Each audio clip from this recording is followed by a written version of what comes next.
perfect winter's day with the sun beaming down here for a game between Melbourne and the Adelaide Crows. And so even is the competition this year that 5 teams are level, 1 game outside the top bracket, and both these teams are in those 5.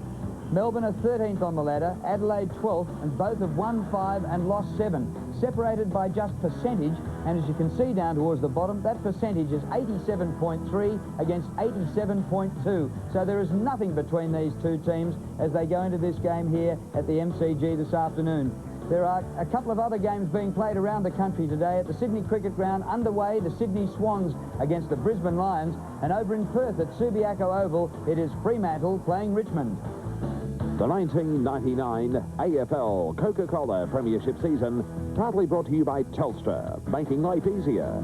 The McDonald's Footy Burger, the double quarter pounder with cheese. Foster's Light Ice for extreme refreshment, and the new Mitsubishi Magna 3.5, the next generation.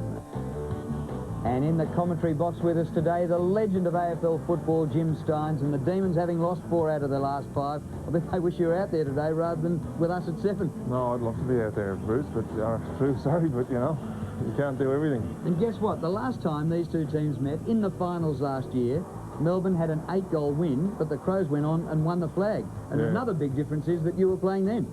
Oh yeah, it was a great win because we thought, you know, this is going to be it. This is going to take us to a grand final. But as it turned out, we were the only team to beat Adelaide, yet they went on and won the flag. So a bit disappointing. Well, one of the guns that day for the Demons was Jeff Farmer, and here he is. He kicked 6 goals that day, along with David Neitz. And he's going to need something like that. This season, he's kicked 6 a couple of times, and Melbourne win when he does that. Yeah, he does, and other times he's a bit down. But today is a big job for himself. Also, Neitz, he kicked 6 goals the last time they played Adelaide. And young Cowley's playing his 100th game today. Hopgood did a great job last week on Bell, and I'm sure he'll probably get the job on McLeod. All right, well, Malcolm Blight, I'm sure, has memories of that final defeat to the Demons here last year. And here he is in the rooms with Neil Curley. Well, Malcolm, Melbourne last time at this ground, not a good memory. No, it was good for them. Yeah, they played very well. White, they're big fellas. Neitz, Schwartz, yeah, they were all terrific last time we played. OK, let's get on to the game. As we all know, she starts in the centre square, and Adelaide's record hasn't been good there this year. No, it's been a bit inconsistent, although last week was actually better. And, you know, David Pittman didn't play last time we played Melbourne, so that's a different scenario for Melbourne to look at. So I'm just hoping he can give us a fair look at it. Leon Shelley from Melbourne is high in the centre clearance situation. Yeah, he is. You've been, I guess you spent a few minutes on him around the selection table. Yeah, we did actually, and you know, obviously with Viney not coming up, he's going to be a key, one of their keys to the midfield, and Cowell and Hopgood played pretty well there last week too. Not an excuse, but you've had a flu bug this week through the team, and unusually cancelled training on Friday night. Yeah, there's a lot of things for that, but yeah, it was just, you know, just looking at this game and one game in particular, but hopefully all the blokes are coming up okay. They feel a lot better this morning. For Melbourne this time of the year, a great day for scoring. Well, it is, isn't it? It's almost like a spring day, isn't it? Yeah. And nice Septembers here are great, aren't they? Tough game for you. All the very best. Thanks, Neil. Yes, like a spring day, and he doesn't mind spring over in Melbourne at the MCG. Blighty, they've won the flag the last couple of years. Let's take a look at the Crows squad here today, and there is one change in the lineup from last week. Peter Vardy comes back to play his 3rd game, and Caven is out with a knee injury. But Andrew McLeod, I saw him last week. The only reason they beat Collingwood was because he was brilliant and kicked 5. Oh, yeah, and the first 4 goals he kicked and kept them really in the game. Also, you've got Jarman there who kicked the other 5 goals for Adelaide. I just think, you know, the real strength in that team, if you look at their half-back line, Smart, Hart, Bassett, Stevens, if he plays down there, their ability just to rebound out of the 50 is a real key to them winning today. But they've got 16 players from the Premiership team in the team, so it'll be interesting to see, you know, today, Melbourne, will they go on and make that 8th position or with Adelaide? And I think the team who wins will have that, will really have that opportunity. And there's Jeff White, and he does need to fire up. For some reason, his form in the last month has been pretty ordinary, but when he goes well, the Demons go well. This should be a wonderful game here in perfect conditions. We hope you enjoy it. We'll be back for the start after a short break. Sport continues our 43-year association with the AFL. And welcome back to the MCG, and a chance to welcome to our commentary this afternoon a man still pumped after Collingwood's victory yesterday, Mick McGuan. Yeah, certainly it was a terrific game, but no doubt today's game here at the MCG between Melbourne and the Adelaide Crows is a most important one. Both sides having won 5 games for the year. this win or loss could determine their year. And down on the boundary line, I think you want to be in the sun today, but in the shade at the moment, Neil Curley. Yeah, thank you, Drew. Well, as we all know, looking at the screen, it's a great day for football. No wind at all. The ground is still a little bit heavy, but this promises to favour the side that does attack or plays attacking football. Now, Malcolm Blight has done that all his coaching career, so it may favour the Crows, but I'm picking Melbourne. Well, that's interesting for Curls to go to Melbourne. Goodwin picking up Farmer. Umpire Justin Schmidt, the South Australian, to get proceedings underway. David Neitz won the toss for the Demons, and they'll go right to left in the first quarter. Pittman gets his glove to it, and Burton was dashing off with the ball, but then went without it, and eventually a hurried kick out of the middle by Johnson. Comes up to Cowell. Darren Cowell, game 100 today. Long, short of full forward, though. In front of the pack, Phoebe, but his kick to the goal square was just topped off by Hart. Gergic unmarked in the goal square. Hart clears out of defence to the 50. Pittman. White palms the ball across. Well done, Woden. Farmer. Good pass. Gergic, well, he waited for it rather than attack that ball hard. White's in there. Farmer tries one off the ground. It's tight in the clinches. Johnston over the ball, and the umpire will ball it up. There are a couple of interesting matchups which will determine this outcome of this game. Hopgood has got the job on McLeod. Also, the other end of the ground, you intimated Farmer. Simon Goodwin's got that job. Two important roles for their respective teams. Well, Pittman won the hit out and got the kick out of defence. It goes to White. The hand pass into Phoebe. Shanahan playing up the ground. Beats a tackle. Gets it away. Well, Phoebe ran past and went without the ball. McLeod back in defence. Pulled off his kick. It spills to Smart. Kick by Smart up towards a very open forward line. Chance for Robin with Ingerson. Ingerson's got him by the jumper. The kick across the ground. A bit lucky, I reckon, but James Marks right in front. Actually, Drew, I thought he had a fair amount of composure in that kick. It looked to me that Robin certainly did see James as James goes further afield. Good run there by Jamison.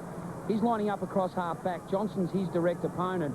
You have to be more accountable when the opposition win the ball in their forward 50, because this Adelaide Crows certainly back the initiative and run forward to receive.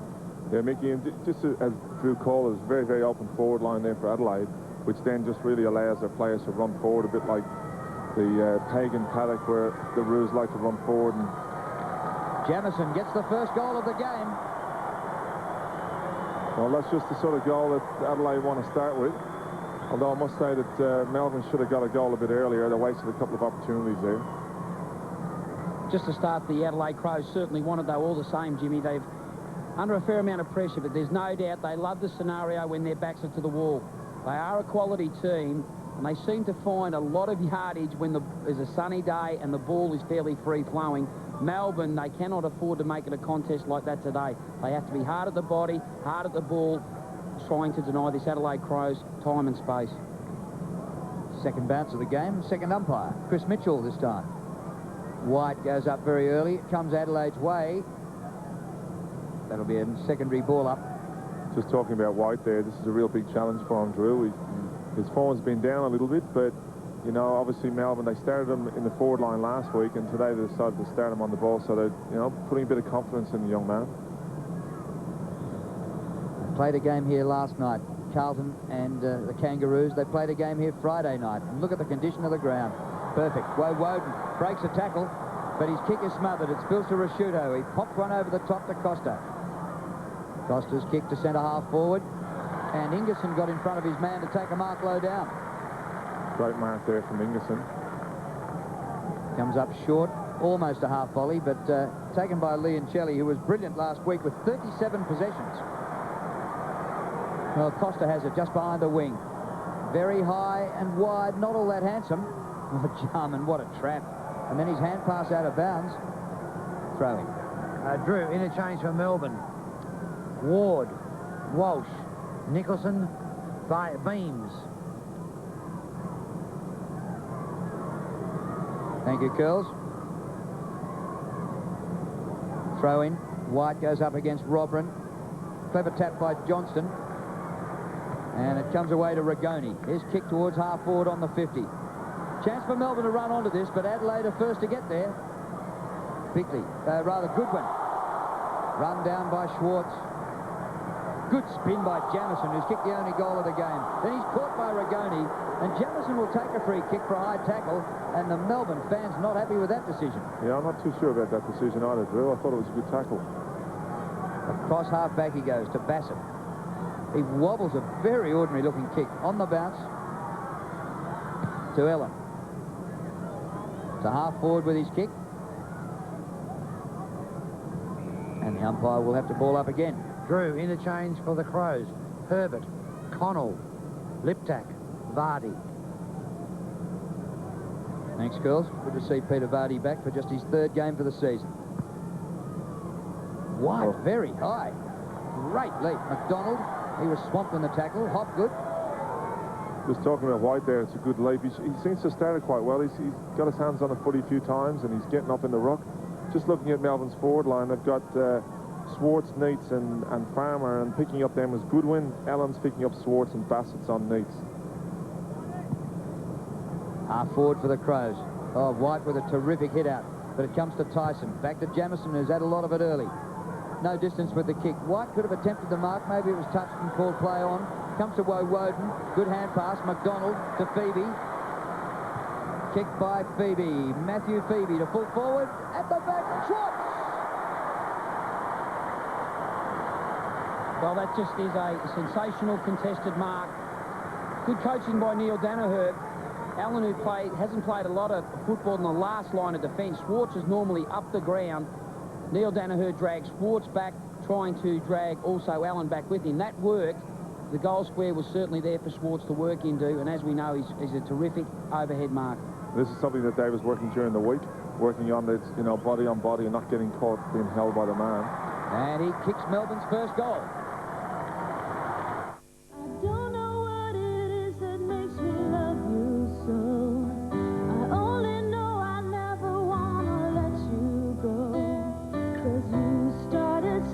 What is going on?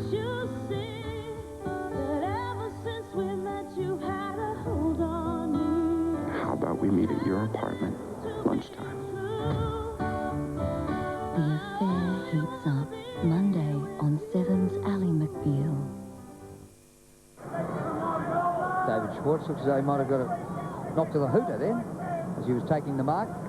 Scores level, a goal each. White with a big run, and he timed it pretty well. He wins it Melbourne's way. Matt Phoebe again, off the left. Beautiful penetrating kick. Oh, fine mark back in defence by Bassett. Yeah, magnificent courage. Just certainly kept his eyes on the ball. Didn't take him off it for one instant, and that's what wins games of footy. Ben Hart in the back pocket, up to Costa. Still behind half-back flank. Young Burton's got the job on Lee and Challey also in midfield. There's some terrific matchups in that part of the ground. Phoebe and Bickley are matched up against each other. Woden and Tyson, both players, know how to find a lot of the footy also. Chisholm hit the ground running and kicks to full forward. Schwartz right in front. Great play by Scott Chisholm. Interesting to see how long Malcolm Blight perseveres with that matchup.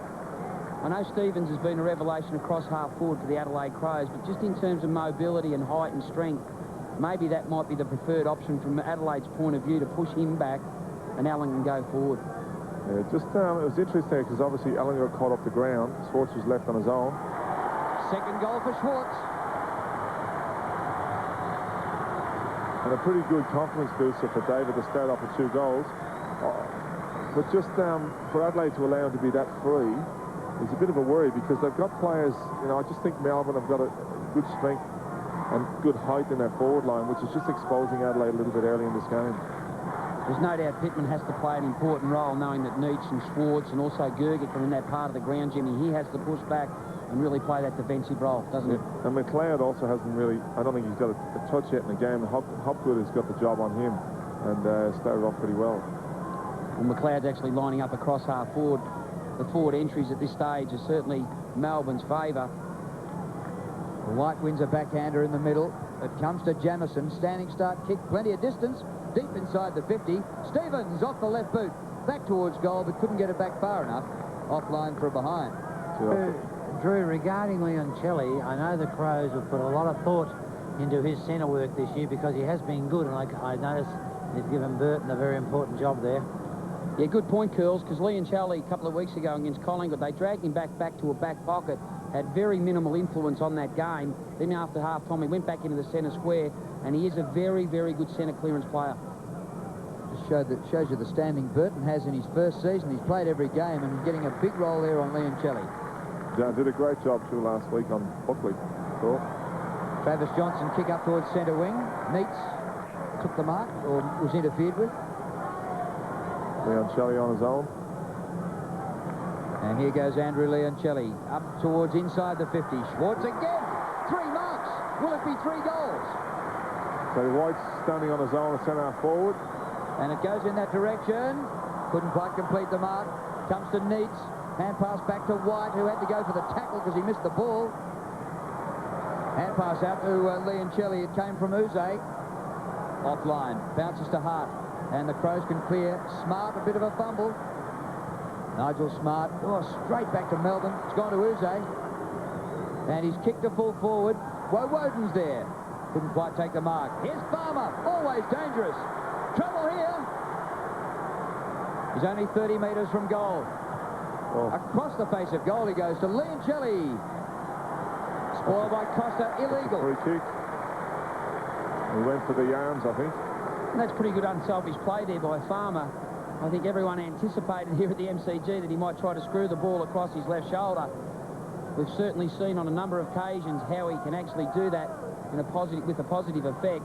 But Leoncelli, he is a terrific midfielder. He runs hard. He works extremely hard. Finds a lot of the footy uncontested, but that's mainly due to his work rate and reading of the play. I'd like to get a closer to some stage of Schwartz. It looks like he's in a bit of trouble. Leoncelli from 40 metres out, across the face of goal and out of bounds on the full. Well, I'm interested as to why Schwartz didn't have a shot for goal the first time he had it. He was about the same place as Leoncelli was, about 8 possessions later. He probably did the team thing. When you see White drift into that forward 50 and Pittman's trying to drop back on the last line, just in an endeavour to try to get Pittman more accountable to drag him out, you have to use that ruckman at times, Drew. I think the principle was right, it's just that it didn't come off. Plus, he kicked the ball a little bit too high, let it hang in the air a little bit too long. Pittman sandwiched, and the bounce comes back to him. Bit lucky. Robran. Edwards. Cornered by Ingerson. Kick by Edwards. Not good. Shanahan. Good run out of defence by Seacamp. Oh, bad hand pass. Of all people, to Jarman. Now to Burton. Burton off the left, and it gets there. Marcus Seacamp be very disappointed with that. Here's what Australia's leading motoring journalists had to say after testing the new Magna 3.5 V6. Magna Sports is now quick enough to make plenty of hot Holdens and fast Fords look at best pedestrian. Mitsubishi has a head kicker. Mitsubishi has built a V8 killer.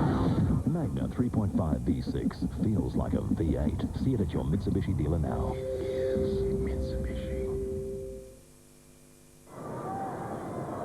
Looked like he sort of mishandled that a little bit. He was looking for Uze.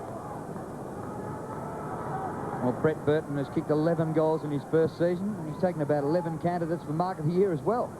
Right. White down to Hopgood. Just pulled off his kick at the last minute. It sits for Woden. Turns back into the middle corridor. That's all right, but a wobbly old kick, smothered. Touched off the boot it was, and it's out of bounds at half forward.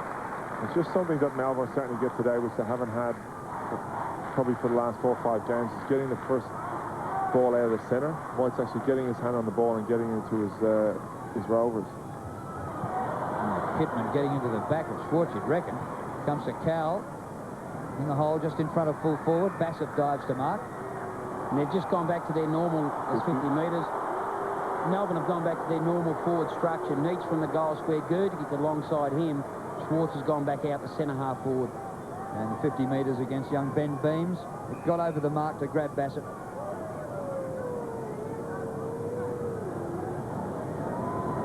Here's Bassett, who was on Melbourne's list a few years ago without actually playing a league game for him. Up to Pittman. Centering ball, 40 metres from goal. Gets behind Gurgic. Oh, Seacamp charged at it again. Nearly lost his head. Terrific attack on the footy by Seacamp. Realised that Pittman was going to change direction because White dropped back in the line towards goal. He really attacked that loose ball as if he meant it. Crows by a point in the first quarter. White Back to Shanahan, playing more up towards the middle of the ground out at halfback. Neats. To Schwartz. 4 marks. I just think they have to restructure there. It certainly is a mismatch. Maybe Smart is the type of player that could go back to Schwartz. And maybe someone from the interchange bench to get an extra bit of legs through midfield. Connell or Liptak could come onto the ground.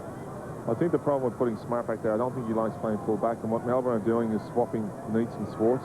Alternating them fairly successfully. Jim Schwartz could kick this, couldn't he, from 50? Oh, yeah, absolutely. It's a huge kick. Oh, it looks good. Why didn't he do it last time?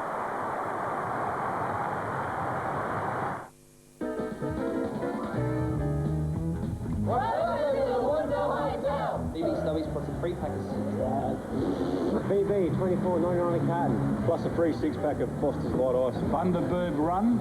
Bundaberg Rum, $23.99. McCallum Scotch Whiskey. $19.99. Blues what? Blues Point Wine, $8.99. If you like to sip and you want to save, you can't go past your local sip and save. So Shane Ellen having his hands full with David Schwartz. 3 magnificent goals to start the game. He kicked 3 last week, but he's on target to be a lot better than that this week. Melbourne have been inside their 459 times to Adelaide's 4. Umpire Darren Goldspink bounces it this time, so they've all had to go at a centre bounce, the 3 field umpires. Uze, collared by Costa, and the umpire says, give it to me, I'll ball it up. So it wasn't a great bounce though, Drew. The thing about Smart across half forward, Cow's probably been brought into this team to play half forward. Because of his speed, he has to be accountable to Smart, and maybe he's used more or less a negative role to nullify that influence off the half-back line. Which a lot of players have done successfully on Uze this year. Yep. And here's Uze from centre wing, the kick inside half forward. Oh, it takes a funny old bounce, allows Ellen in. The hand pass away to Hart, round the boundary line, and he finds Bickley barely 10 metres away. Mark Bickley, the skipper, from behind halfback towards centre wing. Stevens, good mark. Yeah, that's the type of work Stevens is renowned for. He has to present himself, and if the lead's on it, he must be used. Mark Stevens, former North Melbourne player. Chisholm, who's set up a brilliant goal earlier on. Go Scotty! He's on his bike down the southern stand wing. Kick by Chisholm. Neats! Oh, got hands to it, couldn't quite complete the mark. Ellen, he's facing an avalanche down there. Cowell. Oh, good work, Costa. Brilliant by Costa. And look at Nigel Smart bursting out of defence. Great counter-attack by the Crows. Ellen into Bickley. Bickley straight up the centre corridor to full forward. Jarman caught behind. Seacamp dropped the mark but kept on going. Great play, Seacamp. It's good attack on the footy there. Chisholm. He set the place alight a couple of times today. Centering kick is good. And Schwartz, this time way too far out to score, is out near centre wing. And Brisbane have actually rechanged their, Adelaide have rechanged their structure. Roberin's actually onto the ball now. Pittman's gone to centre half forward. Obviously believing the mobility of Roberin might be able to get in cross in front of the efforts of also Schwartz and Neats. Here's Roberin now to the defensive 50 to Tyson. James Tyson breaks. Kicks over the cricket pitch area. Shanahan from behind goes the spoil on Stevens. It comes to the front. Popped up by Uze. Bumped down the ground by Leoncelli. Oh, good mark, Gergic. No, play on. Palmer's got it. Woden runs onto the hand pass. Shane Woden to the goal square. Oh! Terry Alderman, a goal! Oh, tôi đến Old Trafford bởi vì tôi phát giác ra một tiếng động rất là kỳ cục ở cái máy xe của tôi. Nó kêu tích, tích, tích. Tôi nói cho họ biết điều đó và họ bảo là cái bộ phận tappet đang có một chút trở ngại. Tôi cần cái xe của tôi sửa trong một ngày, nhưng họ chỉ sửa mất có vài tiếng đồng hồ thôi. They are that good. They understand.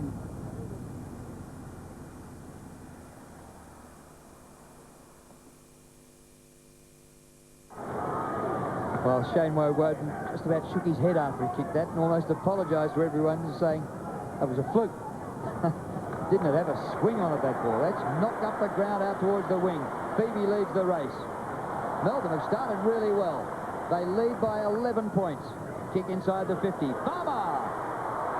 Not quite. Cowell actually took it away from him. Bickley into Burton.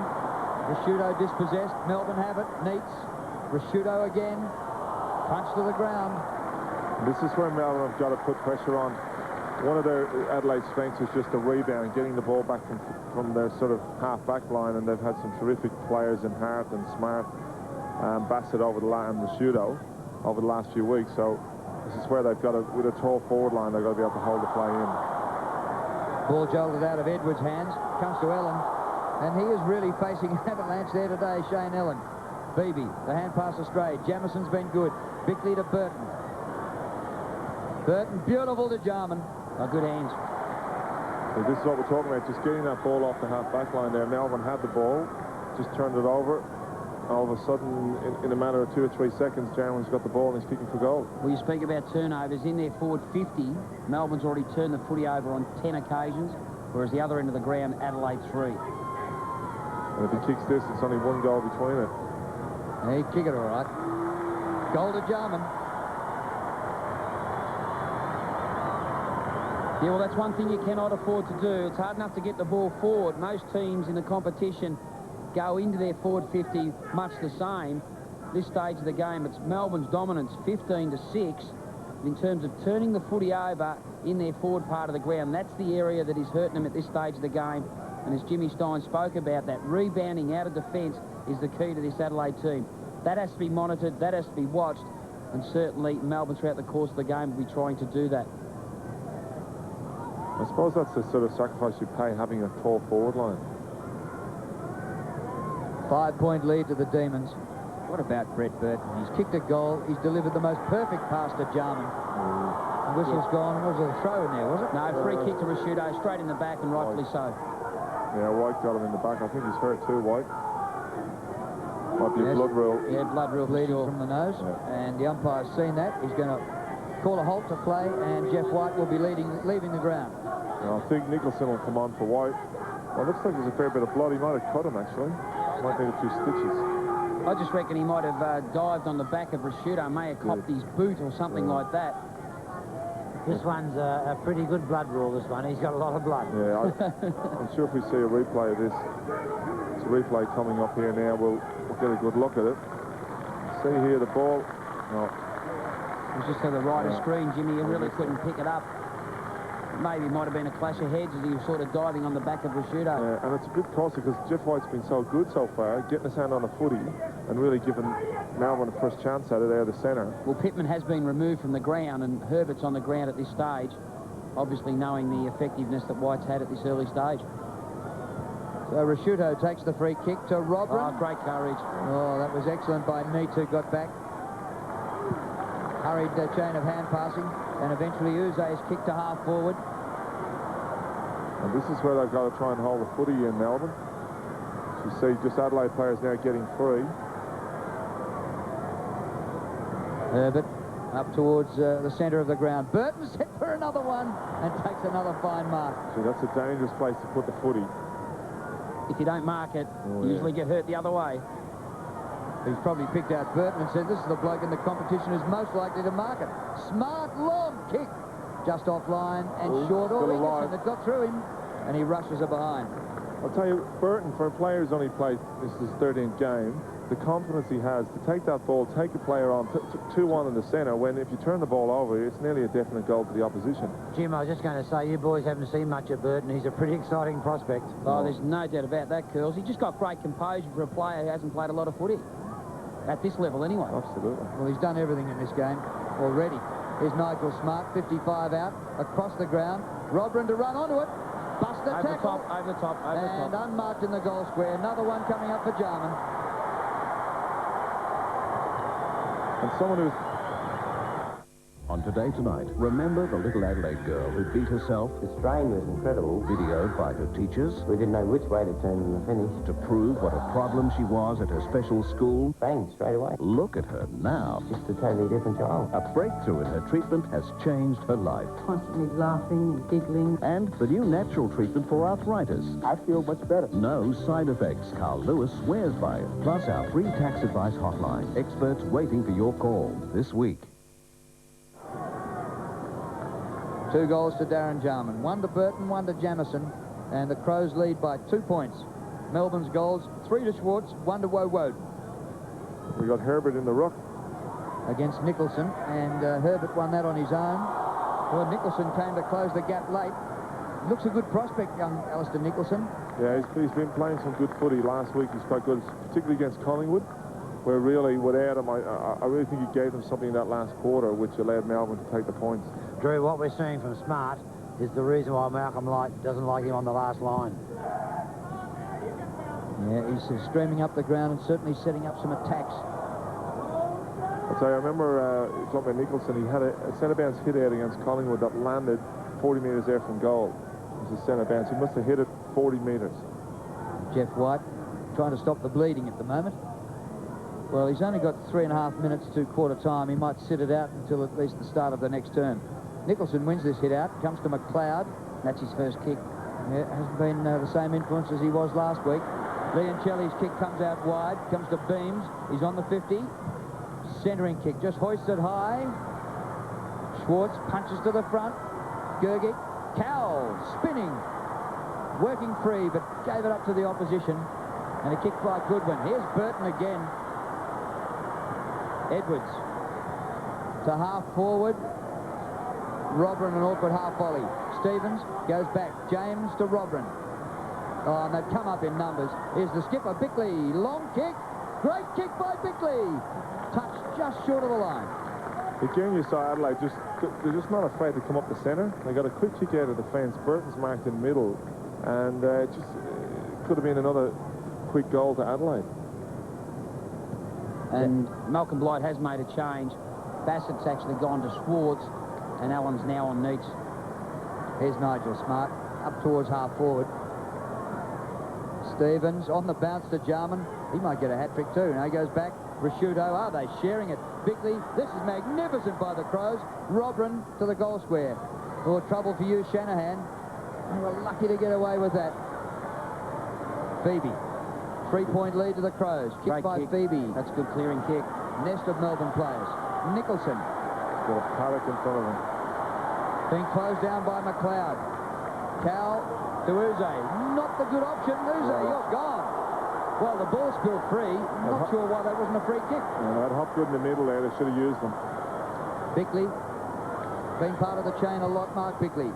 Tyson's kick just clears a couple of players. It comes to Seacamp, who's in trouble with Jarman. James juggles and marks just inside the 50. Jarman pocket. Free. And here's Darren Jarman. Where are you, Marcus Seacamp? I've got to say there, Scotty Chisholm was standing 40 metres out on his own, looking up the ground rather than looking behind. He was the ideal player. Didn't have an opponent and had enough time to pick him off. You go back to midfield, the turnover again from Melbourne's point of view. That principle of getting the ball one side, giving it to a player inside and going back to the same side you actually received the footy from, that's just a low percentage because that's where the congestion was. Yeah, and you're better off giving the ball to the overlap further centre corridor Hopgood, as you mentioned, Jimmy. Yeah, and even if they had kicked it long, they're winning up forward in the marking contest. Jarman 30 metres out. He's got 3. So he's unbelievable, Andrew Jarman. He just doesn't miss. Darren, sorry. He just doesn't miss many goals from the pockets. Well, how about this? 3 marks, 3 kicks, 3 handballs, 3 goals. Yeah, he does things in threes. And I think last week it was much the same. Yeah, no, he's just a terrific player. Good play by James. Could have ran onto his non-dominant side, but got back to the mark, assessed his option, realised that Jarman was floating free in that forward pocket area, and why wouldn't you give it to him? The skills of Darren Jarman, they're impeccable. You see there the Adelaide coaching staff, Malcolm Blight team. Well, Darren Cowell is off the ground.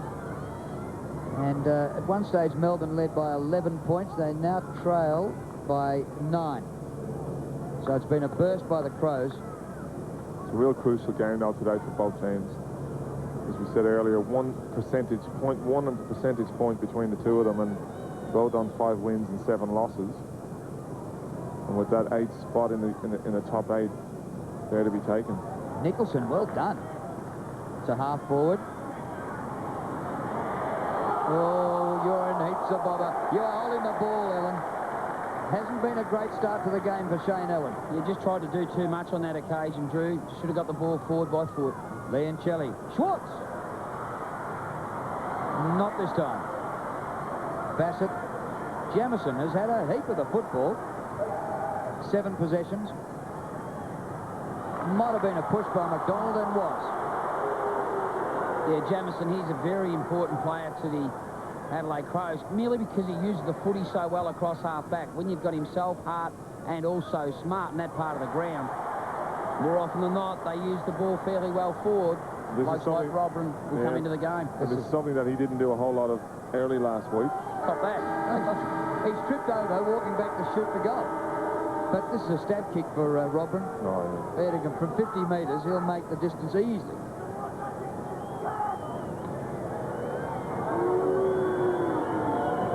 After the siren, he's got the distance, but it's a way to the left and a behind. So a fluctuating first term. Melbourne dominated the first part of it and Adelaide the second part of it. And at quarter time, it's 5-4 the Crows to 4 goals straight Melbourne. Well, Malcolm Blight would be happy with the way they finished off the term with 9 scoring shots to 4. But early, Schwartz was giving them heaps of problems. Yeah, absolutely. And I think they made that change, putting Allen out and bringing Bassett back on Schwartz. But Melbourne just the last 5-10 minutes went kicking it long and deep into the forward line, giving their forwards a one-on-one contest, playing around with it in the middle and turning the ball over, as we mentioned. And Adelaide really, I suppose, getting on top and making the most of those turnovers and kicking goals. Well, what a quarter David Schwartz had. He kicked 3 goals in the opening 15 minutes. There wasn't much more for Melbourne, and it's the Crows by 10 points. Dominated by Melbourne early and Adelaide late, and 2 major goal kickers. The Crows have kicked 5-4, Jarman's kicked 3 of them, Melbourne have kicked 4 straight, and Schwartz has kicked 3 of them. Well, I reckon the King was at the MCG last night. Carey did play, but no, really, the King is here today. Here he is, Curls. Yeah, thank you, Drew. Well, what we've seen, a little ploy came into the game there towards the end where Burton was playing the true old-fashioned home-and-home centre man. They came out of defence, the Crows, and found Burton on a number of occasions, and of course he moved them forward. Another big factor, of course, is the turnover, the number of turnovers by Melbourne coming out of defence. They're not using the ball that well. They look good on occasions, but then lose the ball towards the end of the play. And of course the Crows have capitalised very well, and Jarman slipping Seacamp. Seacamp's got to tighten his game there, because you give Jarman a yard and that's all he needs. And he will kill you. And Drew, another noticeable trait in that first quarter was that the Adelaide Crows team had just on 90 possessions between them, but 1/3 of those possessions were the defensive 5 players. Smart was 7, Bassett 6, Hart 4, Jamison 7, and Goodwin 5. Bounce in the middle to start the second quarter, with the Crows leading by 10 points. Leoncelli gets the Demons going forward, and a chance to run onto this. McDonald deep out in the forward pocket. Have a shot, son! He's done that across the face of goal and through for a minor score. I thought he just rushed it a little bit there, but Neil was talking about turnovers. Melbourne actually turned the ball over 13 times to Adelaide's 4. That's huge turnover, and also the rebounding of the Adelaide Crows has been a delight. The Melbourne team went forward 17 times in the first quarter, but the defensive group, the ones we mentioned, they rebounded 13 occasions, where at the other end of the ground, the Crows went into their 50 12 times. Melbourne could only rebound 6. This is David Pittman in midfield, who was replaced by Herbert late in the quarter, and that's when Adelaide were going the best. Chisholm at half-back for Melbourne. Into midfield. Look out, here comes Burton for another attempt at the Cadbury's Mark of the Year. Comes to the front. Stevens is in a purple patch of form at the moment. High ball by Mark Stevens. That's not his best effort. Ingerson takes the mark. Bit lucky here, Melbourne. Just not a good option there for Chisholm to put that ball into the centre. Johnston, he gets a call from White, who also sat out at the end of the first quarter with a bleeding nose, but he's okay now. Kick by White towards half forward. It bounces through to Schwartz, who kicked 3 in the first term. Off the left hand, pretty good. Uze round the corner. Neats! Palmer the Rover. Underground hand pass. Underground, all right. Straight underground beams. Uze kicks a goal. Yeah, that was pretty good running there from Uze. He provided an option once White received the footy on centre wing. He was running into the centre corridor, but he just couldn't get into the vision of White. But he continued to run on, create a number for this ball that was actually meant for beams. Forehand ball from Farmer. because Uze continued to run on and provide an option. He was rewarded with a good goal. And something that Uze is very good at is he doesn't need to take the 3 steps to get a kick. He can take the ball and kick in the same step, as we saw when he got the ball back from Swartz. And again, to get the goal, he only needed those 2 steps and he was kicking for goal. Very well balanced, isn't he? Yeah, terrific. Ball back in the middle with umpire Goldspink, and the Demons within 3 points. Good start to the second term for them. Uze, the goal scorer, loses it. Rashuto for the Crows on the run. Poor old kick. And well trapped by Shanahan. Support from Chisholm. Oh. He goes for a bounce from half-back. Midfield. Woden has it. The kick up towards full forward. That's a terrific kick from Woden. Yeah, terrific work from Chisholm also. I'll tell you, Chisholm, when he gets the ball, you're not too sure what he's going to do with it. And I'm sure Neil Danner and the coaching staff get a little bit nervous when he's got the footy. You've got your heart in your mouth, haven't you? I've seen him, like, just before he kicked the ball into the centre there, and it was just a straight turnover. And luckily, Anthony Ingerson was back to take the mark. But just a great kick from Woden, just to drill that ball, find the gap, and an easy mark for David Neitz. So Neitz to put the Demons in front. And he has. Good. It's tax time, and here are the easy-to-follow tips to get a big return. These are really nifty ideas. Great family tax breaks, the once-only savings rebate, plus tax returns on super. Nice little incentive. All you need to know, Monday. A sweet old lady found murdered. Shattering blow to think somebody could come and do it. She knew something was wrong. But why was somebody after her? Was it an old lady's spending habits that cost Joan her life? Australia's Most Wanted, Monday. And Liptak has just come on for Edwards. Gave him a big lift last week. So Melbourne trailed by 10 points at quarter time. It's taken them less than 3 minutes to hit the front. Free kick here to Costa. Kick by Kim Costa. Former Bulldog. Chisholm's there. Plucks it off the ground. The umpire will ball it up. Drew, interchange for the Crows. Herbert, Edwards now, Connell and Vardy. And for Melbourne, we have Ward, Walsh, Nicholson and Cowell. Thanks, girls. Big pack around this ball up. Burton again. I hate to think what he was doing in the Sandful last year. Playing good footy, Drew. Jarman. He's come to the AFL, Burton, just like a ready-made crack player, isn't he? Oh, yeah, I'm very impressed. Just the way he's gone about his football the whole season.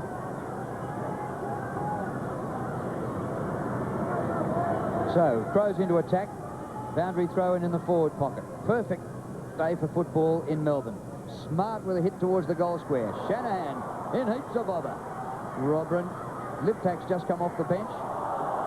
Rashuto goes backwards with the hand pass.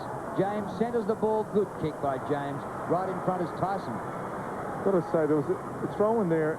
Jeff White sort of was standing about 30 yards. Now, why he didn't go to that contest is a bit beyond me. I thought, and he could have even cut off that. He was sort of just standing in no man's land. I think he's got a bit of a problem too. So James Tyson from right in front. No. It's close to the right-hand side. It just grazed the post. No, I think what's happened here is Jeff White's cut is opened up again, or his nose has started bleeding, and I think you'll find he'll have to come off. Standing behind the umpire so they can't see him. I thought he should have gone though for that contest because it allowed Smart to come over the top, which really gave them first use of the footy, Adelaide. Well, good mark taken by Travis Johnston, just outside the 50. Matt Phoebe. And just as the ball's going forward, Drew, Beams is pushed back to the goal square. His opponent is Smart. Interesting to see whether the Adelaide Crows react. Gee, the Demons have turned it over here badly. Well, at least Adelaide haven't got a clean possession, or they might now. Rashuto, a sweeping hand pass, chopped off by Ingerson. Ingerson bumbles the ball over the wing. McDonald leaves it. Johnston. Good mark by Neitz at full stretch. And that's a good kick. Gave the defender no hope. He's such a good mark low down for a big fella. McDonald has double passed and marks about 40 metres from goal, but right on the boundary line.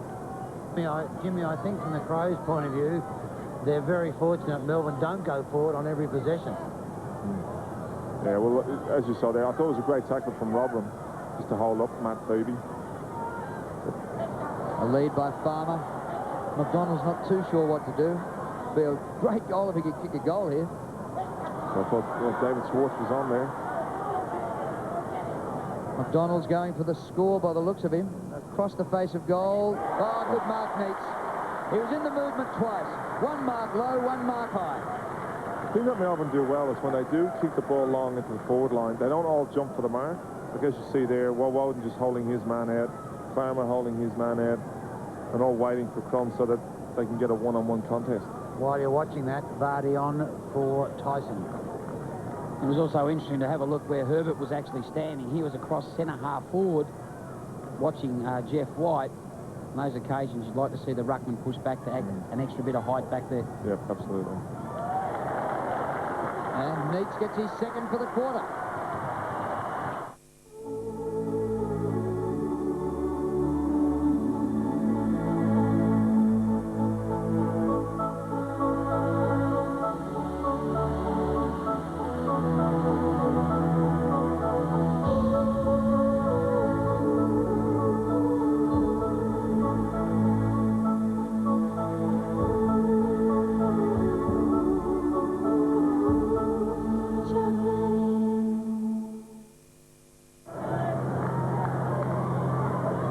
Eight-point lead to Melbourne, who trailed by 10 points at quarter time. So they haven't used up much time, less than 9 minutes to get a bit of a break. 3 goals this quarter, 2 to Neats. McLeod been very quiet today. And on the turn, he has got no distance with that kick. Play on, said the umpire, punch straight back to McLeod. He's kicked short of the 50. Robrin, Shanahan with him. Robrin works it towards the line. Shanahan will be happy to see the white line. Just McLeod there, like he's getting a few possessions, but they're all under pressure. He's been not the sort of like last week. His possessions were real dangerous. You know, he's kicking goals, and I think Paul Hopgood's doing a real tight job on him. It's not allowing him to play the game he'd like to play. White works to the front. Chisholm out of the air. Very clever kick. Oh, McLeod can't keep pass down all day. No. And look at that pinpoint kick to Bickley has been very good. Centering kick. And Robrin in danger territory as far as Melbourne's concerned. Yeah, I think Scotty Chisholm had to go to the player, which left Robin. He was on Robin, which left his opponent free. So here Bickley just picked them off nicely. But Melbourne have really had I think when Jeff White came off, they tend to drop back, came back on, and they fired again, but he's hooked that one and no score. He's hooked it right out of bounds. You cannot believe that kicking from Robin. If you're a Crows fan, he normally is very deadly. And deadly outside 52. So Phoebe now. Over half-back. Punch forward was good by Stevens. Good gather by Johnson. Great play. Ingerson, not a terrific hand pass. McDonald under pressure. Now Phoebe. Here's McLeod working into it in the last couple of minutes. Pulled off it, didn't have it. Free kick McLeod. And to Robrin. Man in front, Chisholm. Well done to McDonald. Good play. Good call by White. White with plenty of distance. Neats in the chop. Smart the punch. Oh, roving at the front is brilliant. Gergic round the corner. Offline and behind. It's a good kick there from White. Just nice, a lot of depth. And just what a player like a Farmer wants to get. Balls coming off the pack when it goes deep. Usually tends to fall in pretty short. That was Brent Gergic's first kick.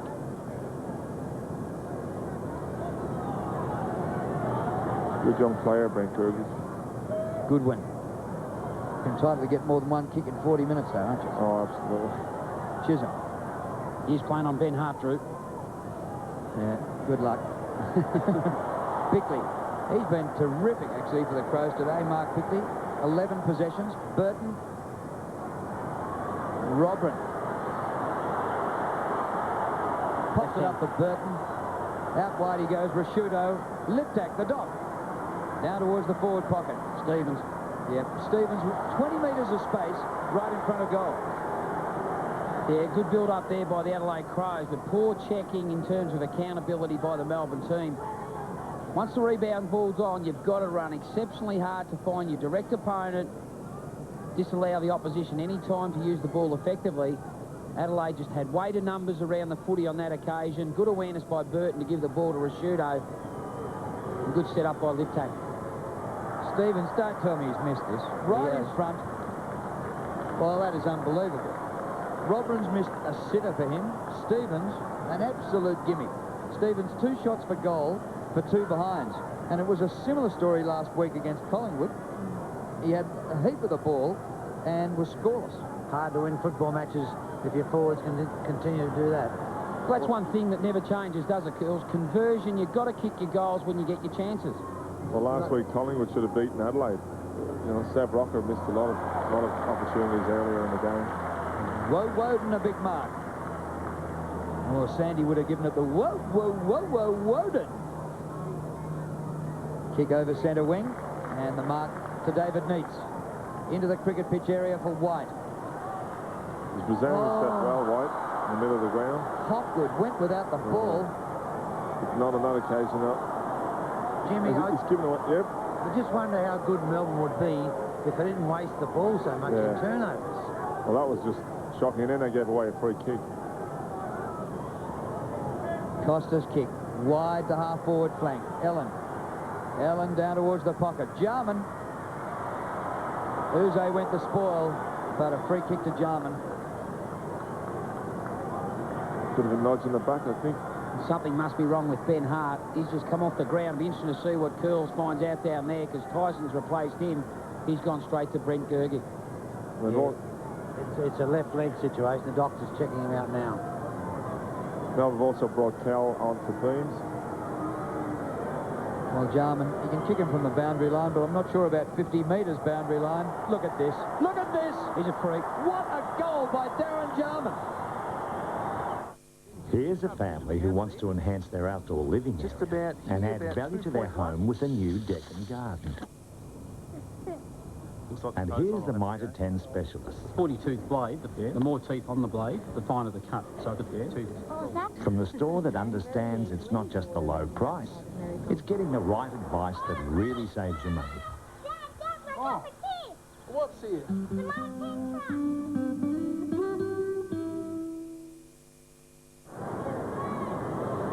And treatment now for Ben Hart as he's gone to the Adelaide bench. And what a kick by Darren Jarman. He's kicked 4 goals straight and 4 kicks, Drew. 4 kicks, 4 straight. For a 32-year-old, I'm pretty impressed. What are you doing at 32? Up here with us? No, I was playing at 32, but I was retired at the end of it. Good on you. Bassett to, not manning up, Melbourne. Here's a bloke, 25 metres in the clear, James Tyson. He goes long, but he's given it straight to Ingerson. In actual fact, that was Vardy who kicked the footy. Well, they are interchangeable, those two, by looks. They are. They look very similar. But there was a short option on. He tried to instruct Jarman to lead, and I think he was outside his kicking range to actually find him. Well, Melbourne have switched the play here. They got a few. Well, I suppose if they didn't man up down one side of the ground, they should be able to get players free down the other side. And Jeff White should be the next option. Too slow.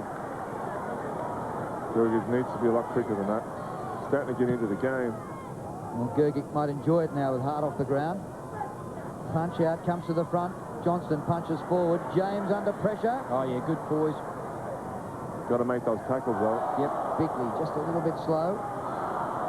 Melbourne putting on the pressure on the forward line, but Adelaide get it out of the 50. Woden. Got numbers 2, Melbourne. Oh, Johnston. We've got Swartz free. In the pocket.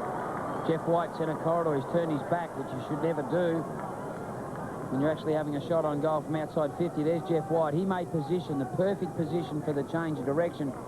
You may see him in the foreground. No, you won't. But he was certainly on. Travis Johnson, a young, inexperienced player. You never should turn your back when you're going back to have a shot on goal. Well, Jarman can kick him. Can Johnson? No, he hooked it for the distance. And also, if you can get a kick across your ruckman at centre forward, it really puts pressure on the opposing ruckman. It stops him dropping back, which then creates a bit more space in your forward line. Yep. It actually drags a ruckman out, doesn't it? Yep. And Rod Jamieson, many might have thought he was washed up, but he's going all right. Tyson Edwards, still back in the last line. He's going across the ground, into the back pocket to Bassett. They've worked that beautifully, and they've got players free. Stevens free. Pittman to Stevens. Chisholm from behind. Good spoil and good gather. No whistle. The crowd wants a free kick for Chisholm, and should have been too, I think. The second effort on Chisholm was terrific. He's made the spoil, but he didn't just wait when he hit the ground. He just took off. What do you think about the free kick here, Jimmy? Footy's got rid of out of his hands. Oh, probably not much in it. I don't know. I don't know if I give it. Oh, well, if Jimmy didn't play it to a Melbourne player, it officially wasn't a free kick. Leoncelli over the ball, slapped up the ground to Woden, and a bit too much heat on it for him. Burton, clever. Just short of the 50. Stevens. That's nearly gone backwards, that kick. Chance for White to run onto it, or Seacamp. Whack! Hit it at 100 miles an hour. Beebe. Schwartz juggles. Great mark. How quick you see a Seacamp, Jimmy? Obviously played a lot of footy. He would be probably the quickest. Over 50 metres, he'd be the quickest player in Melbourne. That was just amazing speed. Jarman was 1.5 metres in front, actually turned him inside out and got free access to the footy. Sorry, Kills, you were about to say something? Yeah, just giving an update on Hart. Not good news for the remainder of the game. It's a corky. Got it in the first quarter, up in just above the knee area, up in the driver area, so he could be doubtful for the rest of the game. That'll be a bit of a blow, because it just gives them a lot less flexibility on their back line. Schwartz for his 4th goal. Across the face and off the hands into the behind post, and we'll have a throw in. Sorry, Jimmy. Yeah, I was just going to say, with Melbourne having so many tall forwards, losing a Hart will not be good for them. Like, he's left Jarman and McLeod in his way. It's a good double. And then he nearly passed out Phoebe after giving him the ball. Chance here for the D's. They're working hard on the forward line. Good Cowell. And rushed through for a behind. Just that handball was just a bit hard. So otherwise, Hopgood might have had a chance there, having a snap for goal. Well, in this quarter, they've kicked the 3 goals for the Demons, and the Crows have added just 1-2. Bickley, smart. Here he is on the Coca-Cola logo, but the kick too far for him. Chisholm doing a Seacamp. Crows have done a bit of that in this quarter, turning the ball over. Yes, poor kick by Chisholm, chopped off by Tyson. Tyson Edwards, that is. Not a good. Smart. Got out of it. Into Edwards. To the cricket pitch area. Burton, Cadbury's again. Oh, he takes one a week. The kick to the 50, Liptak. Thought about giving the hand pass. That's Chisholm's man, who just hasn't got back after his attempted run. Yeah, still with hands on hips, way back at centre wing. Burton once again. Liptak. Big kick for a bloke just coming back to the AFL grade. Was touched right on the line, so it was only short by about a centimetre. Just regarding Liptak, Drew, he had 11 possessions in the last quarter against Collingwood last week, so he's in good form. Well, he really made a difference when he came on, I thought, in the second quarter against Collingwood. It stopped. They had a big run on, and they're 22 points in front. And Liptak came on, and Connell really made a difference. Yeah, I thought Connell made a significant change in that late in that 3rd quarter, going to centre wing, and he could be a player today. He can find a lot of the footy. Oh, you blokes were at home watching that game, were you? Good on you. Certainly were, Drew. Rodman, great hand pass. And here's Liptak. Oh, he's missed it. Yep. They have missed 3 absolute sitters in this quarter. And he had a choice. There was 3 of them standing around Uze in the middle of the 3 of them. Actually, you were spot on with Connell. You know, with this type of weather today, he would be a very good ball getter. Yeah, that's one thing he can certainly do, doesn't he, Curls? He runs fairly well, and he gets across the ground well, and he also uses it. No doubt Malcolm Blight will use him sparingly in the second half to probably break up play. Yeah, he just snips the ball out. But saying all that, they should still be well in front, Adelaide. Straight up the middle, Leoncelli on the 50, and now here's Schwartz. Melbourne didn't play like that when you were there, Jimmy. Centre corridor, you never saw it. Up towards full forward, Neats. Punch from behind. Knocked out of there by Edwards. Costa. It's a game of circle work at the moment. It is, isn't it? In one side, out the other. Adelaide free down the southern stand. Melbourne free down the smoker stand side. See, in the old days, the ruckman were told to get out of the centre. Let the centreman do that. Leoncelli to Phoebe. Oh, Bassett did well. Another turnover. It is circle work, isn't it? Half volley pick up. Well done by Peter Vardy. Back to Bassett. Liptak. Taking a while to set it up. Robrin's there. Shanahan with him. Well done, Shanners. Good play. Woden. Leoncelli Uze. Centre half forward. Farmer. Well, this is what we need. Anita Spark. A high ball. Travis Johnson. Jimmy, you've been around a while in footy now, and you all have up there. The perfect conditions. Well, what is the excuse for so many turnovers with poor delivery? Well, normally the excuse is there's a lot of pressure, but I don't think it's not pressure today. It's just players. I don't know. I think it just comes down to concentration. Being a bit laissez-faire, and you wonder why coaches get grey hairs. Oh yeah. Particularly when it's a player that you've spoken to during the week. Johnston.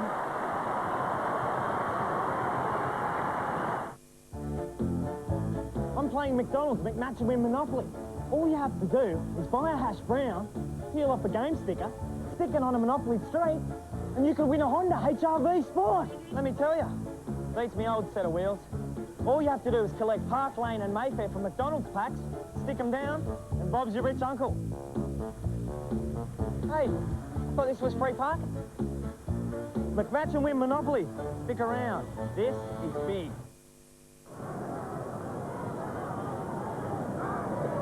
Just over 2.5 minutes to half-time, and an 8-point lead to the Demons, who came into this quarter trailing by 10 points. Mind you, Adelaide have squandered 3 real certainties in the middle. Hand pass by Beams, a real floater. Cowell, 45 metres from goal. Very high ball. Neats wrestles with his man and can't keep the ball in. Okay, Jim, while you're on that, we know Farmer hasn't done a great deal this game, but all of a sudden he did get a ball and kicked it across to Johnson for a goal and was immediately taken off the ground. Now, with 2 minutes to go, why were you leaving him on there? Look, I'm not coaching. I was just gonna say there's a shocking handball there, but yeah, look, obviously with any player on the ground, sometimes you just need to have a chat to them and get them fired up. And when you got a couple of minutes before the break, maybe it's a good time to take them off and say, look, have a think about what you're doing. You really got to get into the play a bit more and give us an option up forward. Oops. Now the bounce, we'll have to do that again. What was that? Give a free kick. Pushed them. Against, yep. Pushed them in under the ball. No, Pippin came in with his hands and prevented the ball from going in the air. Yep. As you'll see here, shocking decision by the umpire. Just a bounce, isn't it? One, because his head was over the footy and he assumed what Curl said. It didn't happen. Bad decision. Yeah, I agree with you there. So here's Schwartz for another goal. He's missed an absolute sitter. And there is a God, because that should not have been given against Pittman. As we have a look here, he hasn't lifted his hand one bit. It's hit him in the shoulder region, the bicep area of the arm. He's absolutely nonplussed about it. That's an ordinary decision. That's a poor kick. And there's another poor kick. Here's Schwartz dashing goalwards. The hand pass to Cowell, and Cowell has missed another one. I'll tell you, just on the misses, I think often what can happen in a game is one team starts making a lot of mistakes, and then it transfers to the other team, and it just becomes a game of turnovers and silly mistakes and missing open goals. Like there's another case, Melbourne, just 2 goals they should have kicked, was Adelaide at 3 misses down the other end. Now they're going for torpedoes. It is frustrating. Although we must balance it in saying they are 12th and 13th on the ladder, and Adelaide certainly not playing like the team that's won the premiership the last couple of years. But I think one of the reasons for that, though, Drew, is both teams have had a lot of injuries this year, and they've just missed out on some close games. And the downside of it all, last week, Sydney versus Carlton, at half-time it was 5 points of difference, but in a period of 25 to 30 minutes of footy, Carlton kicked 8 consecutive behinds. You've got to convert your opportunities when you get them. Oh, clever by Chisholm. I don't think the umpire paid the mark, so he had to play on. Now he's lost it. McLeod working towards the boundary line. Centering ball. Jarman run in for another one. Oh, that's 5. Now, that's what usually happens. That's 5 kicks. Meet Scruffy. He stinks. The little dog nobody loves. You're a skinny little thing, aren't you? His only hope is the grooviest of makeovers. We'll fix him up. Harry's Practice, tonight on 7. Then at 7 o'clock, it's test time. Naughty, naughty. There's Nell, who after 70 years has to prove she's still safe. Your hand on the wheel there. And Kelly, the terrible teenager. Please don't run over any islands today, now. So who will pass and who will fail? Learners tonight. Margin 4 points. Jarman 5 goals. And Jimmy, I can see why you've got your heart in your mouth with Scott Chisholm, because that turnover near centre wing, that cost him a goal then. Yep. I'm not sure whether he hadn't completed the mark and the umpire said play on, or whether he just decided to play on. Johnston. Back he comes to Walsh, who's on the ground. Johnston again. White. Gets free somehow. Spirals the ball in. Deep into attack. Bassett comes out of defence. Hand pass went behind. Edwards. And Vardy up near centre wing. There's still a chance. 35 seconds to go in the second quarter. Adelaide could get a score here. And a goal would put them in front. 27 seconds left. Bickley. Jarman. Good punch by Seacamp. Comes to Costa. Down towards the forward pocket. Liptak is there. He waits. Burton. Good punch from behind. Burton again off the left. Hooked it back too far behind. So I thought Hopgood just gave that ball away a bit easy. He was in front of McLeod, did the right thing, got to the crumb. Just let the ball out of his hands. I thought he could have held it in and maybe had a ball up. Little young Beams is not too fresh back here on the half-forward line. The trainer's got the towel out to him. He's got a blood rule. Well, I think he should hang on there for them. There's only 7 seconds to go. Chisholm plays on from the goal square and clears the 50. White works to the front, but Herbert beats him for the mark and couldn't kick a goal from there. So that is quarter-time, half-time. Beams is bleeding profusely from that left eyebrow, and he'll have time to have it treated during the half-time break. It's half-time here, and Melbourne lead by 3 points, 8-6-54 to 7-9-51. And just while we have time, the umpire who made that howler up there was Justin Schmidt, who was the South Australian umpire amongst them. So lest the South Australian viewers are throwing rocks at the TV and going crook, one of your own did that. You just sort of sense around the crowd there's a little bit of a hush, just about, mainly because of the amount of mistakes from players out there on a fine day. I dare say that'd be half the reason the Melbourne crowd will certainly get behind their players as they go up the race for half-time. Neil Danaher will certainly have to refocus their charges as we see White and also Beams coming off the ground, both with towels, knowing that they're bleeding. Malcolm Lloyd also will just have to refocus his charges, knowing that this is an important game to win. Jamison's been good. Robin's provided a target. Rashudo's just starting to work his way into the game. But all in all, in the first half, Jarman's been the star. 5 kicks, 5 goals. From Melbourne's point of view, Schwartz has been the real focal point up forward. He and Neitz, they've got 5 goals between them. Uze off half-back, he's pushed forward and kicked a goal in that second quarter. Johnson started to find a bit of footy across centre wing. But all in all, this is going to be an enthralling contest. Very important hour of football from both sides. Whoever attacks the footy the most important way after half-time will win this game.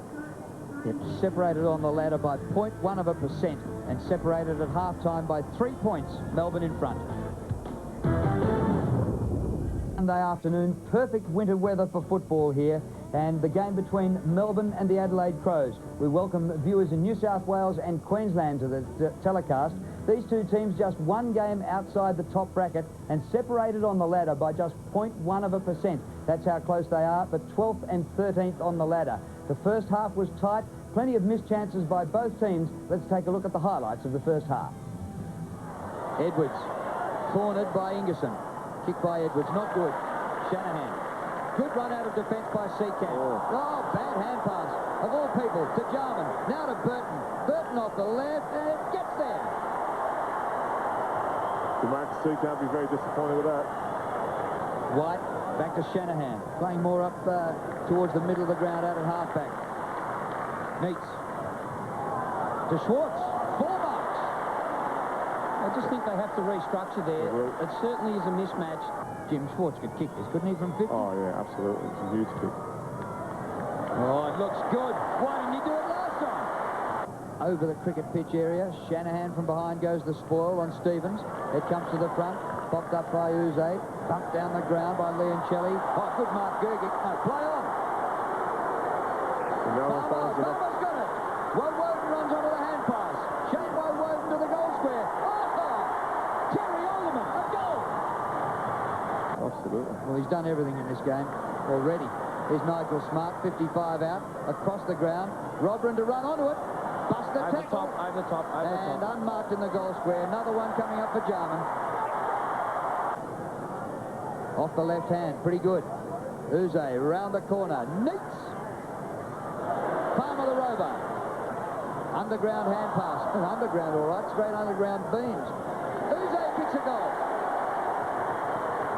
On the run, poor old kick. And well trapped by Shanahan. Support from Chisholm. Oh. It goes for a bounce from half-back. Midfield. Woden has it.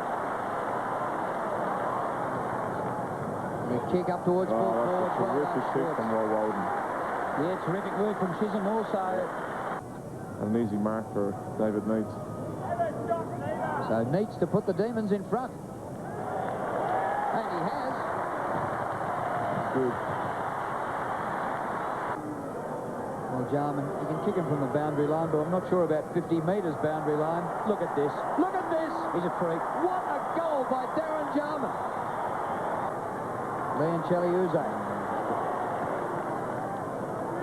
Centre half forward. Farmer. Well, this is what we need. They need a spark. A high ball. Travis Johnson. You wonder why coaches get grey hairs. Oh, yeah. Particularly when it's a player that you've spoken to during the week. Johnson. And at half-time, a 3-point lead to the Demons, who trailed by 10 at quarter-time. But at half-time, it's Melbourne, 8-6, leading Adelaide 7-9. A couple of major goal kickers. Darren Jarman's had 5 kicks for 5 goals for the Adelaide Crows. And for Melbourne, David Schwartz has kicked 3 goals, and they all came in the first quarter. And a man who's in commentary with us today, Brownlow medalist Jim Steins. And I think Melbourne would love to have you out there today. A couple of times you were going, oh, no. The system, it's been breaking down from both teams. Yeah, no, it has. There's been a lot of mistakes. Well, I thought Jeff White, who hasn't had great form over the last 4 weeks, is playing really well today, giving them first use of the ball out of centre, getting his hand on the footy. But, you know, both sides are making a lot of mistakes. You know, the turnovers have been incredible. And if you have a look here, kicks, you know, pretty even. Melbourne down a little bit in that area. Handball's down a lot, marks, but still on the scoreboard they're ahead, because I think they're getting the ball into the inside 50 a lot more, 30 to 25, and that's really where it counts. If you're getting it in there, you got a chance. But in the first quarter, you know, Melbourne were down there. Their turnovers were something like twice as many as Adelaide, but now Adelaide are missing kicks for goal. They missed 3 in a row, which were, you know, 20, 30 metres out. And that's, you know, that's real costly. Which has been really surprising, considering the perfect conditions we have here. No excuse, but some bad misses in front of goal. Well, that's the situation.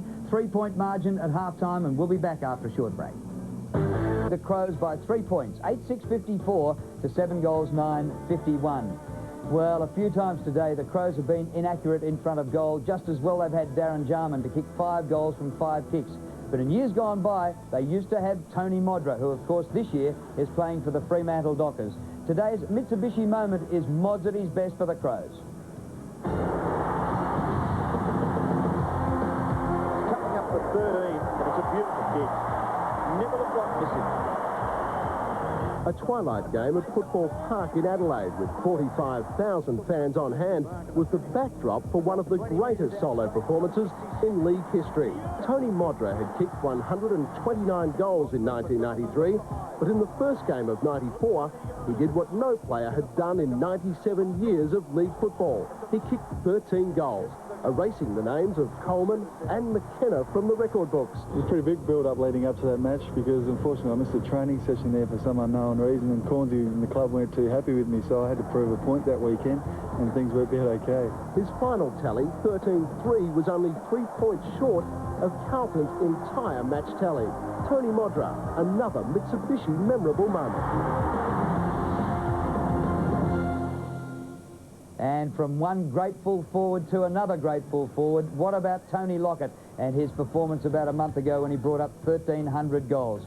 On the Name a Game video, you can get the video, $29.95. It's longer than the TV version, no commercials, and it's the in-depth interview with Tony and highlights of his career with the Swans and also St Kilda. 1-800-035-665. You might have missed out on a T-shirt or maybe a football or something, memorabilia from Plugger, but the video is an absolute ripper. You want to get hold of that. Talking footy on Monday night, and Tim Lane is back from the World Cup, and he'll be on the couch on Monday night with Mike Sheehan and Terry Wallace. And Talking footy on Monday night around the network. Check your local guides for the on-air time of Talking footy. And we'll be back for the second half at the MCG after a short break. Been out there for a little while. Well, one of the amazing things that happened in the first half was a bounce by South Australian umpire Justin Schmidt, which I thought he would have taken again, but he actually paid a free kick to Melbourne out of this. Well, he's just instructed the players to push back a little bit, but he's just assumed. He's obviously said, well, I've told you to get out of that area. You're too close. You didn't listen. I'm giving you a free kick against you. That's a new one to me. Yeah, I was baffled, but, well, fortunately for the Crows, the kick for goal, which should have been a gimme, was a behind. Curls, I don't know whether you want to get involved in that or other things. Well, we all saw what happened. I think the real common sense situation would have been a rebounce, because I don't think you could blame Pittman for any ball interference. He was just happened to be there, and the ball bounced into him. So maybe the umpire did make an error there, but gee whiz, he hasn't made, the umpires haven't made anywhere near as many errors as some of the players. That is true.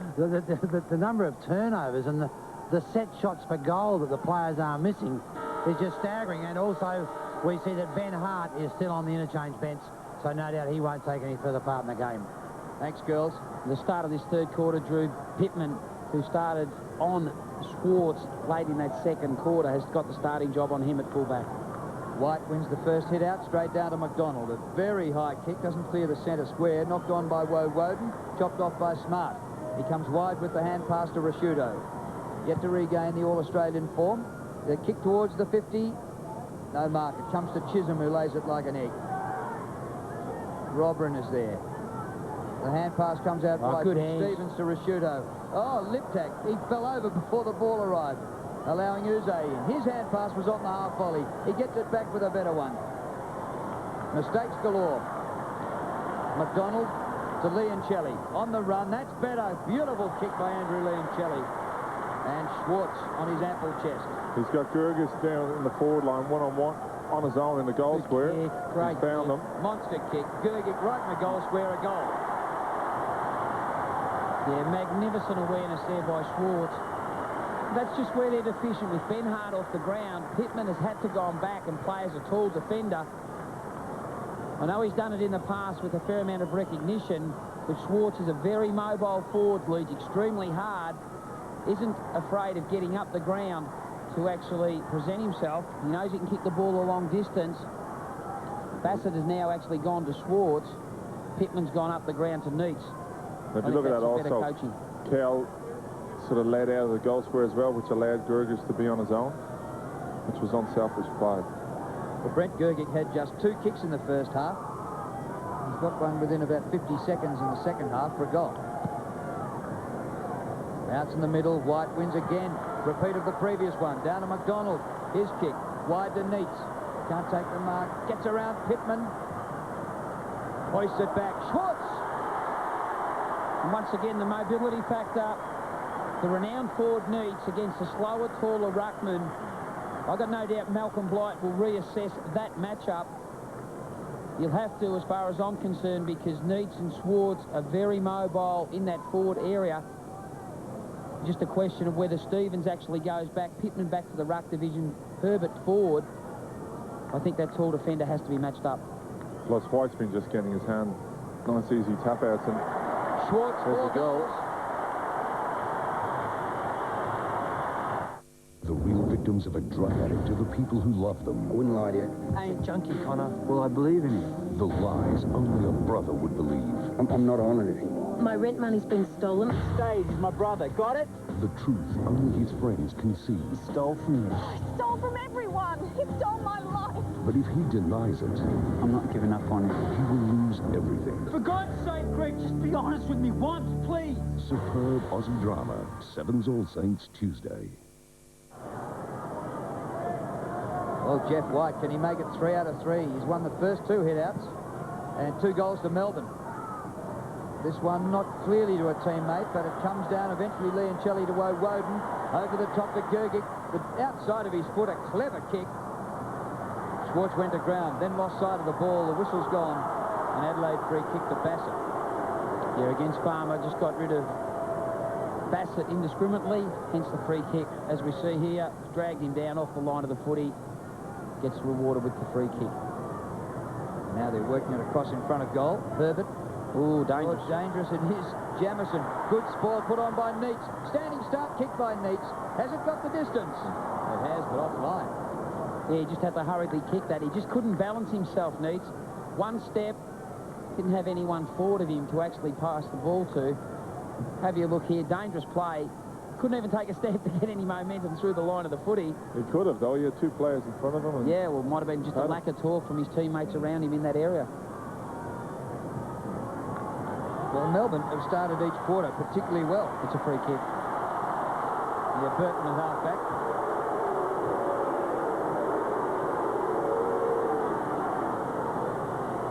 First-year player, played every game for the Crows, and what a revelation he's been, Brett Burton. White with a big leap. Oh, he did well. He was prostrate on the ground, gave the hand pass to Chisholm. McDonald, Leoncelli. Got to think corridor. He's holding it. He just put players under so much pressure, Jim, when you handball wide. And it was the same I think it was in the first quarter where they handballed in and handball back out again. Hopgood. He was to the open side in that first quarter. On that occasion, there was another overlapping player running centre corridor. He just handballing back to where the congestion was. Shanahan at the back of the pack, ridden into the ground by Smart. The ball held to him. Gee, Drew, Leon Shelley must have thought he was a human tank then. He just couldn't. He tried to get through an impossible situation. And there was someone on there. He actually could have given off a quick handball when he did receive it. No doubt Matty Connell's about to warm up. He'll be an important player in this next 20 minutes of play. He'll probably go to centre wing, replace Vardy, who hasn't had a lot of ground time and had a lot of match fitness. Clever by McLeod, but the ball hadn't gone 10 metres. Plays on quickly, up towards the 50. Players slipping over. Now, we haven't had rain for about a week, but heavy dews every morning. And as you'll see here, Jeff White's hurt again. I think he's got another knock around the front of his face. You'll see here, Matty Collins actually come on. Lips out there just getting tackled. But I think, as you'll see, Jeff White, he's got blood coming out. He's got a patch on his nose, and I think he's opened the wound again. Melbourne out of trouble, up towards centre wing. McLeod, a lot quieter this week than he was last week against Collingwood when he kicked 5. But give him enough of the ball and he'll do that sort of thing to you. White goes to the bench. Too late. Connell. Nicholson's on there for White. Spent the first half on the bench, Matt Connell. Good play by Cowell. Nicholson to Leoncelli. Pulled off his hand pass. Cowell just out to Uze. Uze's left-footed to centre wing. Johnston! He hung over the top of McLeod. I think McLeod slipped there and made it look a little bit better than what it was, yeah. More sensational. McLeod just lost his footing. There it is there. Johnson certainly jumped early, but that's a good mark all the same. I think we'll see that again on the Brownlow night. Darren Cowell playing his 100th game today. Centres to full forward. At the back, Schwartz. Farmer under the pack. One thing I like about Bassett, he's prepared to find front position. No doubt Schwartz has had an impact in this game. He's taken 10 marks. He's kicked 4 goals from 10 kicks. But Bassett, due to the task that he's been given, he's tried to find front position at every opportunity. This is dangerous now for the Crows right in front of goal. Cowell throws himself at it. Snapped by Leoncelli for a goal! Great kick. Here's what Australia's leading motoring journalists had to say after testing the new Magna 3.5 V6. It has a lovely ride, strong engine, accurate steering with crisp turn-in, and is superbly quiet.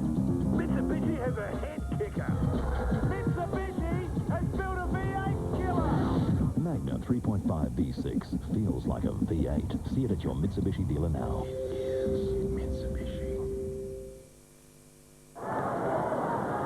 Malcolm Blight not looking too happy now. 22-point lead, and that's the biggest break in the game so far. Leoncelli there with 17 possessions. So it's been all Melbourne at the start of this third term, as it has been at the start of each term. Uze is kicked towards half forward. Gergig. McLeod to toughen up the crack. Here's McLeod. He's got Burton. He goes for Stevens. Good punch by Ingerson. Close to the line where Woden takes it out. Okay, while you're there, interchange, and they're making them changes, but on the bench at this stage for Melbourne, Phoebe, White, Walsh, Beams.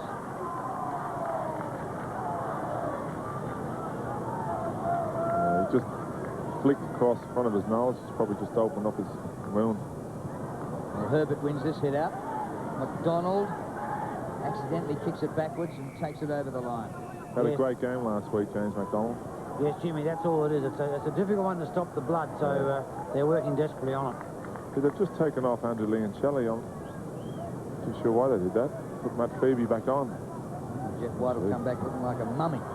Just as well they got the brown tape these days, Drew. I'd like that contract. I think Bernie Quinlan actually works for the company who distributes a lot of the tape that goes to clubs. But Wayne Carey must go through about $10,000 worth a year. Yeah, have a look at the face on him there. How would you be playing with that? He'd be out of breath. Like Zorro. People wear things across their nose just to get an extra 10% oxygen in. Here's James. Pops it up short of the goal square. Melbourne with numbers at ground level. Shanahan pulled off his kick. Trouble. Prosciutto back with his hand pass. Good pick up Costa. Smart 55 metres from goal. Rodman 60 metres from goal. Three man. And Jamison on the 50 and up to Liptak. And Matthew Liptak playing his second game for the season. And he's played less than a dozen games over the last 3. Constant injuries as well as medical studies and qualifying to be a doctor. Dr. Liptak from the forward pocket. Well, if it was German now, I'm sure you'd back him, but not too sure here. Across the face. Oh, there he is again, Burton. Magnificent goal.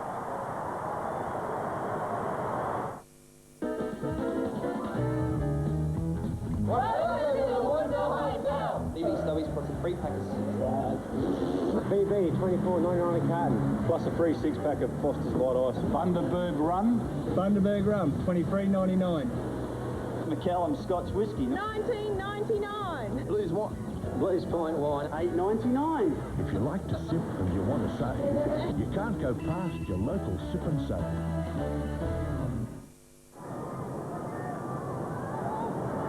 Well, that was the Crows' first score for the quarter, and it took them 11 minutes, and it took just a slice of brilliance by Brett Burton, a first-year player, another Mark of the Year candidate, and he ran on and kicked the goal. Costa. They're just losing their ascendancy there now in the middle. Melbourne.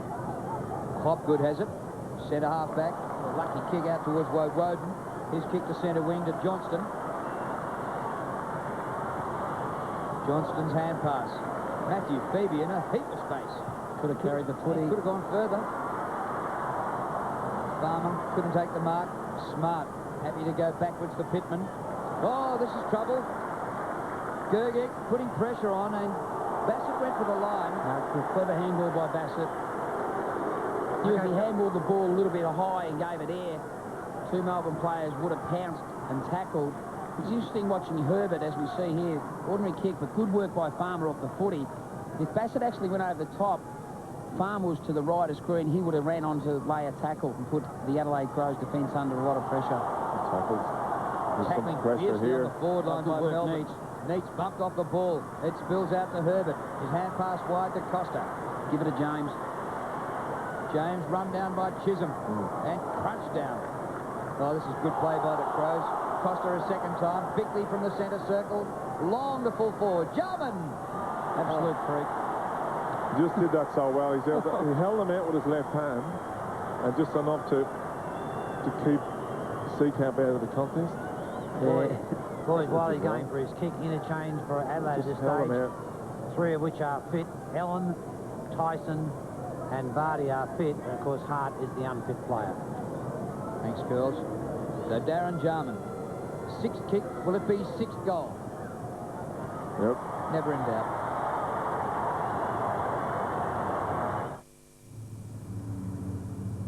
Well, I always thought that you had to take your new car back to the dealer to get it serviced. But this friend of mine said that she gets hers serviced at UltraTune. They use all of the right parts and the price is fixed.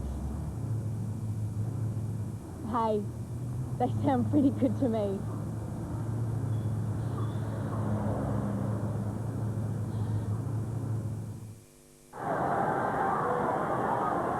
Melbourne have to address just letting the ball out of their back line too easily. So we have a look at that. Hannibal Lecter goes up in the centre bounce. Taken out by Herbert. McLeod just hands the ball across to James. The Crows coming back here a little bit. The kick to full forward. Jarman once more. And there's Connell. We spoke about Connell, how important he can be when he's on song for this team. He just knows, as Curls called, he sniffs the footy out. The ball will eventually get to him. A chain of handballs here. But he used the ball fairly well with his feet. Jarman on a lead. He just got off Seacamp, and that's no mean feat because he is very quick, Seacamp, as a running defender. But Jarman, just watch this for technique and balance when having a shot for goal. He's very composed. Sorry, Curls? Think about this, Jimmy. Seacamp's getting the run around. Yeah, I was Shanahan's no good. You can't play him on him. Who else in the Melbourne side could you? Yeah, I was just thinking about it, Dan. I wonder thinking it's probably about time to make the change. There's a goal, another goal to Jarman. That is 7. I don't know whether they put on someone like a Gurgich on him or even try. I don't know if Chisholm is really up to his strength. But maybe a Gurgich might come back and play on him. Here he is now. Here he is coming up from the forward area. There you go. Good work, Jimmy. Thanks for that. Yeah, Gurgich's actually going forward. Seacamp will probably go across half forward or may even come off the ground. They might replace him with a medium-sized player. Liam Shelley's coming back onto the ground. That's what I thought they'd do. Yeah, I would have thought, though, that Seacamp would have done a much better job on him because he has matched up well on him in the past. But when the ball's coming down so quick and so easy, it's just hard. It doesn't matter who you got on him. Well, the margin's back to 4 points. The Crows have kicked 10 goals, 9, and Jarman's kicked 7 goals straight. Good mark by Chisholm at half-back. So every quarter, Melbourne have started the term well and have been run down late, and it's happening again. Uze's kick, deep to full forward. Comes down the front of the pack. Oh, great stuff, McDonald. Oh, that's a terrific. If that gets in, that is great. It's Ward. Daniel Ward gets the goal. Great attack on the football. He just came through that pack like a stream train. And he's got his foot on the footy, and it just took a few bounces. That's inspiring football. It just really gives the whole team a big lift. Well, that's his first kick for the game. He spent nearly the entire time on the bench, and the first thing that Daniel Ward does is kick this goal. Chisholm's been quite dependable across half-back today. Hopgood's done a fairly good job on McLeod. Those two players were involved in that thrust forward for the Melbourne team. But look at that, on the burst, running straight at the line of the footy. Might have been a lucky bounce in the end, but reward. And a second goal for the season. Second goal in his career. Phenomenal goal by Ward. Oh, great lead from Jeff White there. It was huge, wasn't it? Jamison's hand pass, intercepted by Liancelli. What was he ever on the bench? The kick up towards the forward pocket. Schwartz is there, but Bassett got a fist of the ball and it's out. I just think with Melbourne getting the hand on the ball, when Jeff White locks it forward, Melbourne never seem to have a player forward. Adelaide read it well. They're coming in off the square. I just think Melbourne need to position a player forward on the wing and running in across towards centre forward. Fellas, you may have missed that change. Vardy for Liptak. Thanks, Curls. Yes, there's been a bit happening. Scores at both ends. Some lot better football, actually, in this third quarter. Kept in by Farmer. Actually, Goodwin, I'm been very impressed with. We haven't talked a lot about him. He's had 8 possessions, but he's just keeping Farmer out of the game, I thought. Like, Farmer's doing a few things, but he's just not as dangerous as he needs to be. Pittman wins in ruck. It comes to McDonald, who tries to thread a hand pass. He gets it back. Farmer spins out of trouble, back into trouble. Punched up the ground by Bickley. And over the line from Burton. And Curls, I just wonder whether it'd be opportunistic now to actually push Vardy back alongside Jarman drag Chisholm back because he looks a little bit susceptible on the last line. He loves a little bit of room to move and use his creativity. It'll be interesting to see what Malcolm does there. Don't know about that one, Mick, because Chisholm does come out and meet the ball with anticipation. Real scrap in there. Hurried kick by Leoncelli out in front of goal. Herbert goes for a run. Not a bad kick by the big fella. Over the centre of the ground. A punch from behind by Ingerson. Woden juggles. Bickley got a bit of a touch. Woden over the top. Leoncelli, good hands. Oh, great stuff by Burton. He covered two of them. He was a bit unlucky. It wasn't his fault. Leoncelli to Phoebe. Phoebe's kick. Awkward son for the forwards. And backman, but a good mark taken by Goodwin. Right. Smart's out too, so's Robin and so's James. Oh, there, look at the free men down the southern stand side. James up in the attacking 50. Smart comes inboard.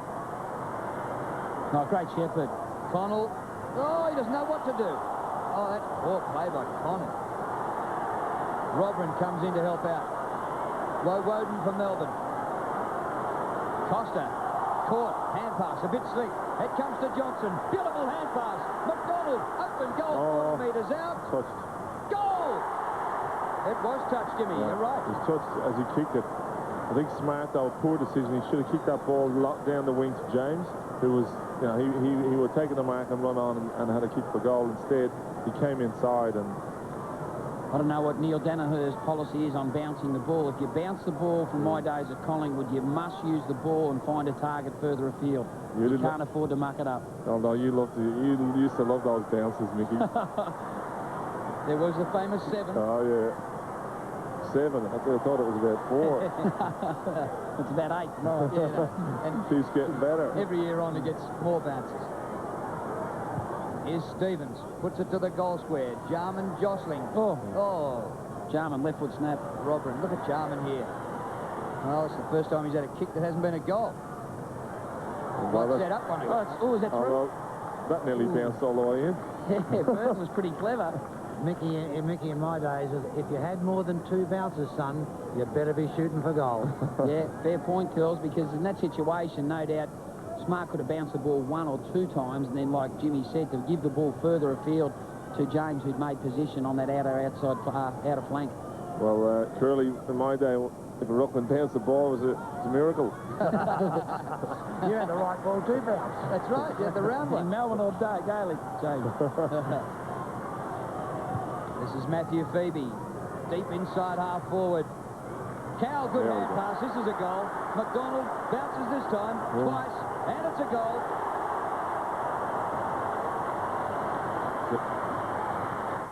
It's tax time, and here are the easy-to-follow tips to get a big return. These are really nifty ideas. Great family tax breaks, the once-only savings rebate, plus tax returns on super. Nice little incentive. All you need to know, Monday.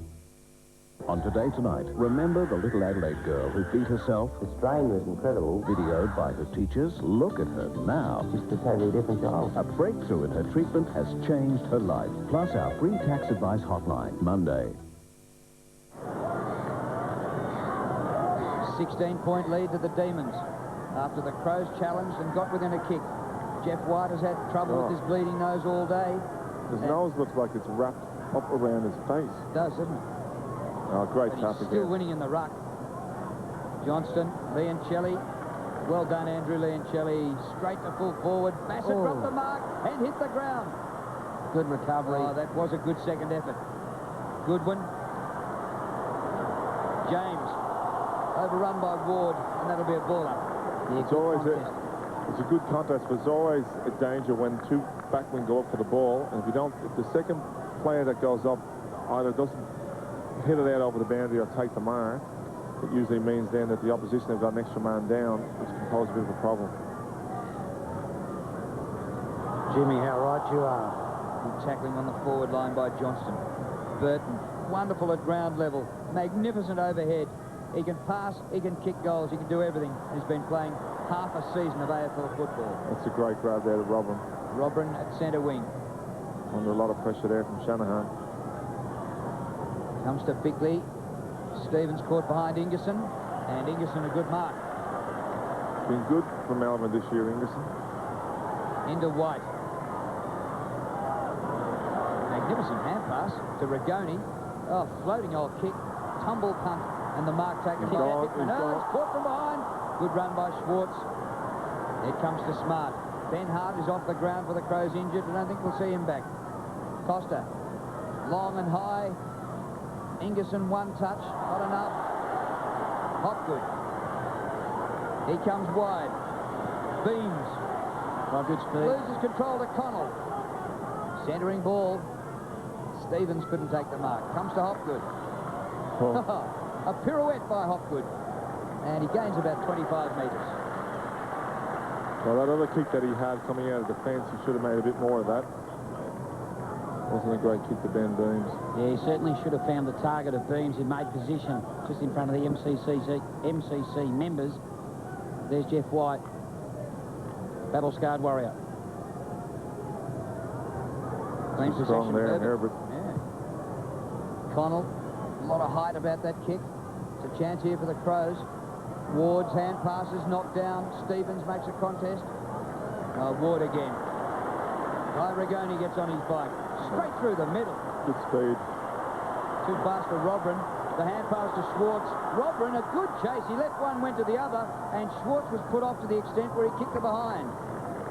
Now, fellas, that's what you call attacking football. Yeah, and direct footy. Yeah, straight down the corridor. And only for Robin, that would have been a goal, I reckon. He just put just had enough pressure on Schwartz not to rush his kick a bit. Jamison. We've got just under 4 minutes remaining to three-quarter time. Melbourne lead by 17 points. They've lost 4 out of their last 5 games, the Demons, and find themselves 13th on the ladder. If you just look at inside 50s this quarter, there's a good mark to Jeff White. Melbourne have been inside 13 times, Adelaide's 8. And the turnovers have turned around. Adelaide now had 8 turnovers to Melbourne's 4. If you look back at the first quarter, it was the other way around. White's kick. Neats couldn't take the mark. Comes down to the front. Jim, do you see this as Jeff White's best game this year, or close to his best game? Yeah, definitely. I think he had a good game against Essendon, which was really Melbourne's big win of the season. And it really put them in a position where they could have been top 4 contenders. But since then, he's just dropped off form, and as you know, he didn't have a great pre-season. But, you know, he's really playing well tonight. He's getting his timing is jumping really well, and he's getting his hand on the footy and really making the opposition pay for his taps. Forward pocket. Johnston. It was a good tackle to dispossess him. McLeod working hard. Through Goodwin it goes to Jamison. Towards the southern stand side, in the sunshine. Costa with Ward. Costa did well to Edwards along the line. Look at the space here for Burton. He's 30 metres in the clear. He can afford time to fumble. Cool head, good stuff. He's a good-looking player, Brett Burton. And he kicks down to Jarman. Did it carry? A bounce, a mark. Let's play on. I'd say it would have bounced. It looked like a bounce from definitely up here. We'll have to have a look at the replay at that. What do you think, Jimmy? Curls? I thought it was a beautiful pass. That's a bounce. I don't know. I might have cupped it, actually. I reckon he's got his arms under that. You are supporting Melbourne now up here. What do you think, Drew? I thought it was helped a bit. Yeah, I actually think he did get his hands on the slow motion underneath the line of the footy. Yeah, it's hard not to give it to him, though, I must admit. Within the rules. Well, this is Jarman for his 8th goal. 8 out of 11. That's right. He's a genius. He hasn't kicked the point, has he? No, 8 straight. From black and white to colour. Check out the difference a quick makeover could make to your home. Plus, a really different way to cook up bacon and eggs. Tuesday on 7's Better Homes and Gardens. Then, Jim's taking on the local council. I don't think people should have to put up with it. And he's willing to fight fire. Put the cart before the horse a bit. With fire. We're getting to a stage where it's just ridiculous. And the couple selling up and moving out. This is the keys for a home on the road. Hot property. Tuesday on 7. Drew, I can't remember the last time Jarman's kicked 8 goals or more. He kicked 8 against Fremantle last year, in round 17 last year, but kicked 8-1. So actually, that must be his PB. That's a magnificent memory, Drew, just to peel that off the top of your head like that. Thank you, Mick. Actually, fellas, there's only been one Crows player in the history of the club kicked 10 goals or more, and that was Modra. Modra. Jarman could be the second double-figure man. Well, he's on target to do it. Let's hope so. Ball in the middle. Still got a full quarter to go. Brett James, he's worked very hard in close today. He just hasn't got high stats, what we know he's capable of getting. He's really hard in and under that contest. Although normally he tends to, I've watched him the last few weeks, he gets free a lot, gets a lot of footy out on his own, and I think today Melbourne have watched him pretty closely.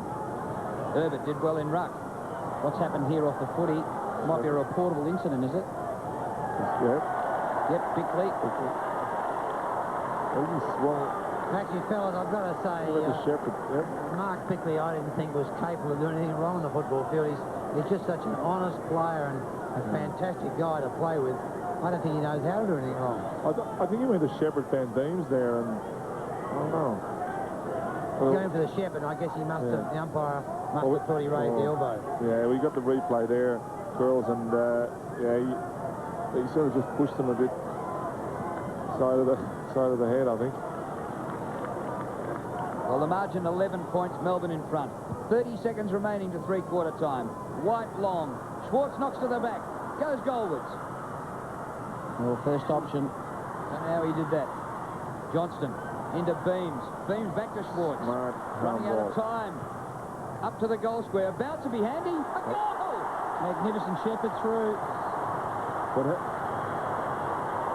And how about the handball, though? Van Beams, really, there's three blows coming for him. He was tackled, and he still got a strong handball back out to Schwartz. Great vision. I don't know whether he meant it or not, but... I certainly meant it. There's a difference.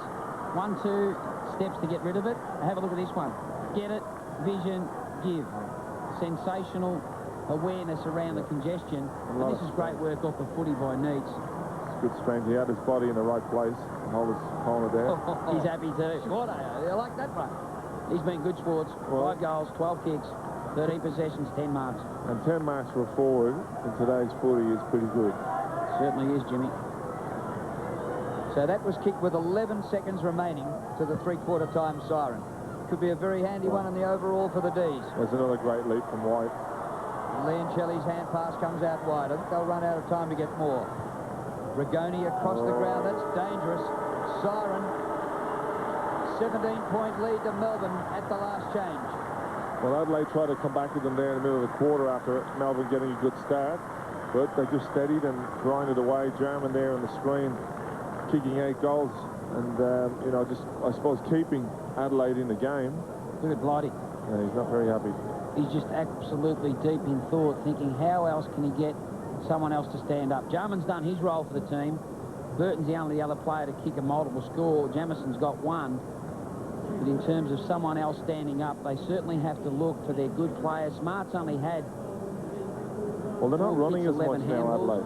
I thought Melbourne really ran the ball very well. They started getting the ball up and down the middle of the corridor. Just their midfielders, Jimmy. James has had 11 possessions. Another good player in that part of the ground's McLeod. He's been fairly well held with 15 touches. Burton's had 16. Bickley's had 18. Liptak's had 7, who's a runner. Tyson struggled with 4. Vardy's only touched the footy on 4 occasions. Rashudio looks like getting into the game at certain stages, but hasn't been as consistent as Blight would like. Well, it's the last chance for the coaches to have a word to their boys before the last quarter. A 17-point lead to Melbourne, 14-9 to 11-10. They started the second half leading by 3 points, but now they lead by 17. It is 14-9-93 to 11-10-76. 7 Sport hope you're enjoying this match as part of the 1999 Coca-Cola AFL Premiership season. Well, half an hour of football to go here. It's still only 3 straight kicks the difference. Well, can Jarman get double figures and get them home, girls? Well, Drew, it's hard to say, but, gee, Neil Danaher was very strong and vocal in his demands on the Melbourne players in that break there. He just wanted to be fierce at the ball and try and go through the centre corridor a bit more like they did on a couple of occasions then. For the Crows to win this footy match, I think you'd say Melbourne will kick maybe their 3 or 4 goal this quarter. That means the Crows have got to kick around 7 or 8 to win the footy match. Now, I don't think they can do that, particularly with the way Jeff White is dominating the centre bounces. He is just head and shoulders above the Crows boys, and if he continues to be able to do that, well, then Melbourne are going to see the ball first, and that's going to be another thorn in the Crows' side. So at this stage, you'd have to support Melbourne. Yeah, so how much are they missing Wren and Marsh? And Malcolm Blight's actually rung the changes. Herbert's gone to centre half forward. Stephen's gone back to centre half back. He's picking up needs. Pittman's back in the ruck. Bickley's gone to a half forward flank playing on a defensive role on Uzo. Wouldn't be surprised to see him go to midfield at some stage, but they certainly got to generate some run, and Pittman could be the man to start it. Well, he's just got the ball out of centre. And James got the first kick down towards the 50. On the turn, Vardy. High ball towards full forward. Punched out by Ingerson. Lands in the hands of Rigoni. He's given it up. James, good hand pass. And not a bad gather by Herbert. Now at centre half forward. Hands. Burton. Connell. Bickley. Reported in the third quarter, the skipper. Awkward bouncing ball for Shanahan. Oh, he's knocked it from the front of goals. Just as well he had a few teammates there. Hopped it. That was good awareness. I think he knew he had a few teammates. 2-1 here. Short of centre wing. Burton.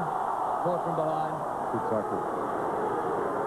Girls mentioned there about Melbourne's ability to get the ball out of the centre. As you'll see here, I think a little bit of I don't think there was anything in that, but Jeff White's been able to get his hand on the footy in the centre. 19 centre hit-outs to 6 Adelaide, so that's really where they've had the ascendancy. And their ability to get it inside 50, 47 to Melbourne, 35 to Adelaide. Beebe up towards half forward. Oh, leaning over to make the punch. The crowd want a free kick, but nothing doing. Listen to the Melbourne members. Rashudo.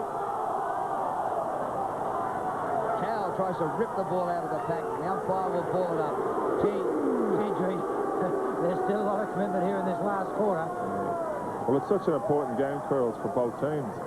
You know, whoever wins this has a chance of getting that 8th position. They're only one game out of the 8th. Correct. Neitz did very well. McDonald ducking. Let's hold. He threw it. It's an Adelaide free kick, advantage to Jamison. Herbert almost with the one hand. Uze dispossessed. McLeod. James went behind him. Are they throwing themselves in? Gee, Jimmy, that was a terrible fumble there. Yeah, I suppose this is what happens now, pressure footy. As you see here, McLeod had the footy, just wasn't a great handball though, he didn't put it in front of him. David Pittman has it for the Crows. Blind hand pass, pretty smart under all sorts of pressure. The umpire's going to call for it. Mickey, that sort of situation, when pressure's on, you just want to get the ball long. You get it forward, get inside your 50, and then you might get someone might take a marker, you might get a crumb and get a goal out of it. It's interesting also watching Pittman. He's actually taking these boundary throw-in sort of centre forward. Robin, who lined up at centre half forward at the start of this last quarter, he's playing a sweeping role to actually generate some run from the back half. Burton to Smart. Smart deep inside the 50 to Jarman, who's kicked 8. Oh, great body use. Play on. He plays on, goes for the goal, and has still in play. Still in play though. Good play by Chisholm. Fantastic by Chisholm. That'll be a free kick. He really had to stop him. He couldn't let him get around and kick a goal. It was a great tackle. Oh, he looked a good thing. White stumbles. Ingerson. 17 points the difference. There's been no addition to the score in the opening 3.5 minutes of the final term. Chisholm, short kick. Just a cow. Play on. The umpire said it was a half volley. And now he's holding it. Oh, that won't make the Melbourne fans happy. I wouldn't have given a holding the ball there, Nick. No. Difficult decision, but Edwards has got to work out this situation here. He's got no one bar Jarman to kick to. The Melbourne defence has certainly got back. There's the sweeping roll that we spoke about with Robrin. That would have hurt. He could kick this. Robrin got it a couple of times to Connell. On the turn, a very high ball. Still in the field of play, and now over the line, 4 behind. I thought there was a free kick in that for Johnson. Well, you've got to say the Crows are giving it their all. They're really putting the pressure on. Just see here, that's a mark for a start. Yep, that ball didn't hit the footy. You look at what happened to Jarman up the other end. It was more of a mark than Jarman's. Yeah. Well, I think Jarman's was too, but that was actually further off the ground, the one for Cal. Chisholm. In he comes. Rigoni. kick. It is. Opens it right up down the middle. Schwartz is on a lead. And he can't complete the mark. Farmer, been pretty quiet today. The Wizard, over the top he goes. Here's a chance. Liacelli. Oh, what was that? Comes off Robrin. Johnston. And offline for a behind. I thought Farmer, when he came through the pack there, instead of turning to his left, he should have given it to Johnson running through on the right. Even though they did end up with it with Liacelli. Jeffrey Farmer, just 3 kicks and scoreless today. I'm kicking it to Burton. Let's see him take a big fly. He's certainly capable. Comes towards Connell, just in front of the cricketers' change rooms. Smart's on in centre corridor. Schwartz will cover. Simon Goodwin. He played in 2 premiership teams and was in his first dozen games. Goodwin up towards centre wing. Shanahan at the back. Liacelli. Fumble by White. Burton. Good at ground level as well. He bounces it in the direction of Jarman. What a star he's been. But he goes to ground. Gergic. Chisholm. Good vision in the end. Good vision. Ingerson. And to the centre of the ground. That's good stuff to Ward. Give it to White. Running past White, Liacelli. He needs to drive this long. He's got a high ball down there. Got Johnson. Johnson, the mark and a goal!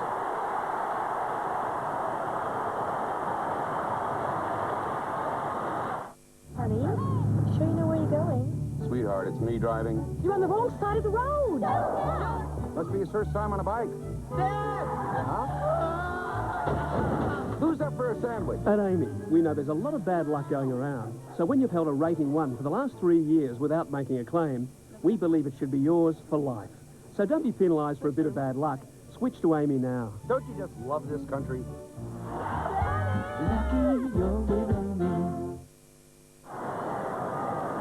Oh, that's a killer for Malcolm Blight. They wanted the first goal of this last term. It was good vision too by Liacelli. He knew he had to drive it long. Johnson was in behind. He knew if he could get it long, he'd have to sit on him. Well, they're 4 goals behind now, the Crows. And you reckon the message, the simple message would be, get it to Jarman. Because with what he's shown today, he can win this game. Well, Jurgic is doing he's doing quite a good job on him. He flogged Seacamp early on. James takes it across the ground to Stevens. He's run down by McDonald. For Pittman. The crowd want a free kick. The play on is the call. Pittman's hand pass back into a nest of players. Chisholm has it. Sprints away. Johnson, who kicked the last goal. He can carry it almost to the 50. He's got Neitz to his right. Centering ball. The Wizard in a bit of space. Can he get his first goal of the game? Neat. Oh, beautiful. Well, he had good vision like Mick McGuan. He's unselfish like that, Jeff Farmer. He just got terrific awareness, hadn't he, Jimmy? Like, he could have really panicked and sort of took it upon himself to shoot for goal. But there's no doubt in that build-up, he would have looked forward once Johnson was running. He knew that Neitz was running to that area of the ground. When Johnson decided upon himself to go centre corridor to Farmer, he would have still knew that Neitz was vacant in that part of the ground. That's what you call smart football. And it's an area that Jeff Farmer, I think, has improved in his game. When he first started, it was always goal, goal, goal. Well, great kick by Neitz. There's another goal to Neitz.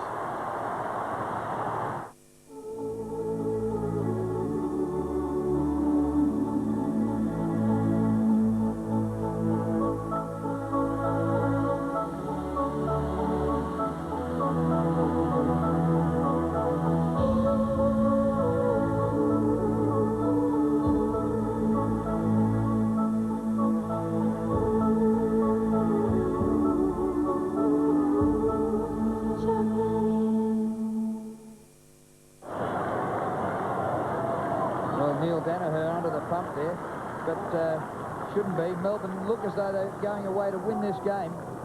They trailed at half-time by 3 points. They scored 6 goals to 4 in the third quarter. And so far in the last, they've added 2 goals to none. McLeod, not the same damaging player that he was last week against Collingwood. Gets a second go at it. Up to Vardy making a return today. Down towards the pocket. Burton camped underneath it. Jarman punches away from Gergic. Gergic, almost an own goal. And the ball stays in. Well, Shanahan got it out. Well, fellas, it's a funny game, football. Last time these two sides met here, Farmer was the really dominant player with 6 goals. Melbourne won. Today, he hasn't kicked a goal, and Melbourne will still win. Yes, that was last year in a qualifying final when the Demons won by 8 goals. You're just going back there to Gergic. He showed a lot of composure. Jarman's such a damaging player, and yet knowing he's kicked out, I thought he did quite well there.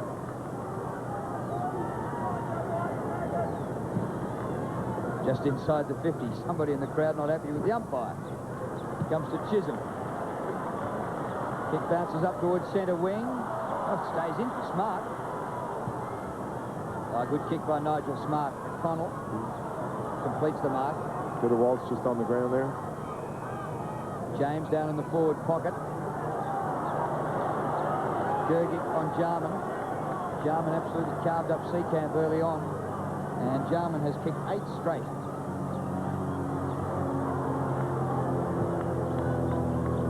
He goes long. That's a bit of height. Robin is there. Titman as well. It comes to the front. Bickley to James. Hand pass knocked down by Bickley. Out wide to Robin. Phoebe. Melbourne playing as if their lives depend on it. Connell takes the mark. Well, that kick wasn't one as though your life depended on it. Kick by Connell. Herbert crosses freakish. McLeod. Andrew McLeod. Wonderful play, but hits the post. That would have been goal of the day. Hey, you boys up there, do you think there's a better side in football than a fast-moving player at full pace reading a ball off the pack? No. That's just a delight to watch in the curls, that aspect of the game. Certainly is. Kevin Bartlett style. Oh, is it what? Well, we had one from Daniel Ward in the 3rd quarter. He hasn't stamped his name on the game like McLeod has, but McLeod was absolutely fantastic there. He's got just some pace. The pace on him, his acceleration is quite amazing. Leoncelli back to Chisholm. Chisholm goes the short pass. Rigoni, a juggled mark. Beams. Sorry, it was Walsh. Now up towards half forward. Neats with body strength. Taken by Rasciuto. The Crows need to keep it alive. Smart. Connell back to Smart. Good running by Nigel Smart. Maybe they can mount something yet. Herbert at half forward. Ingerson. A good shepherding too there by Chisholm.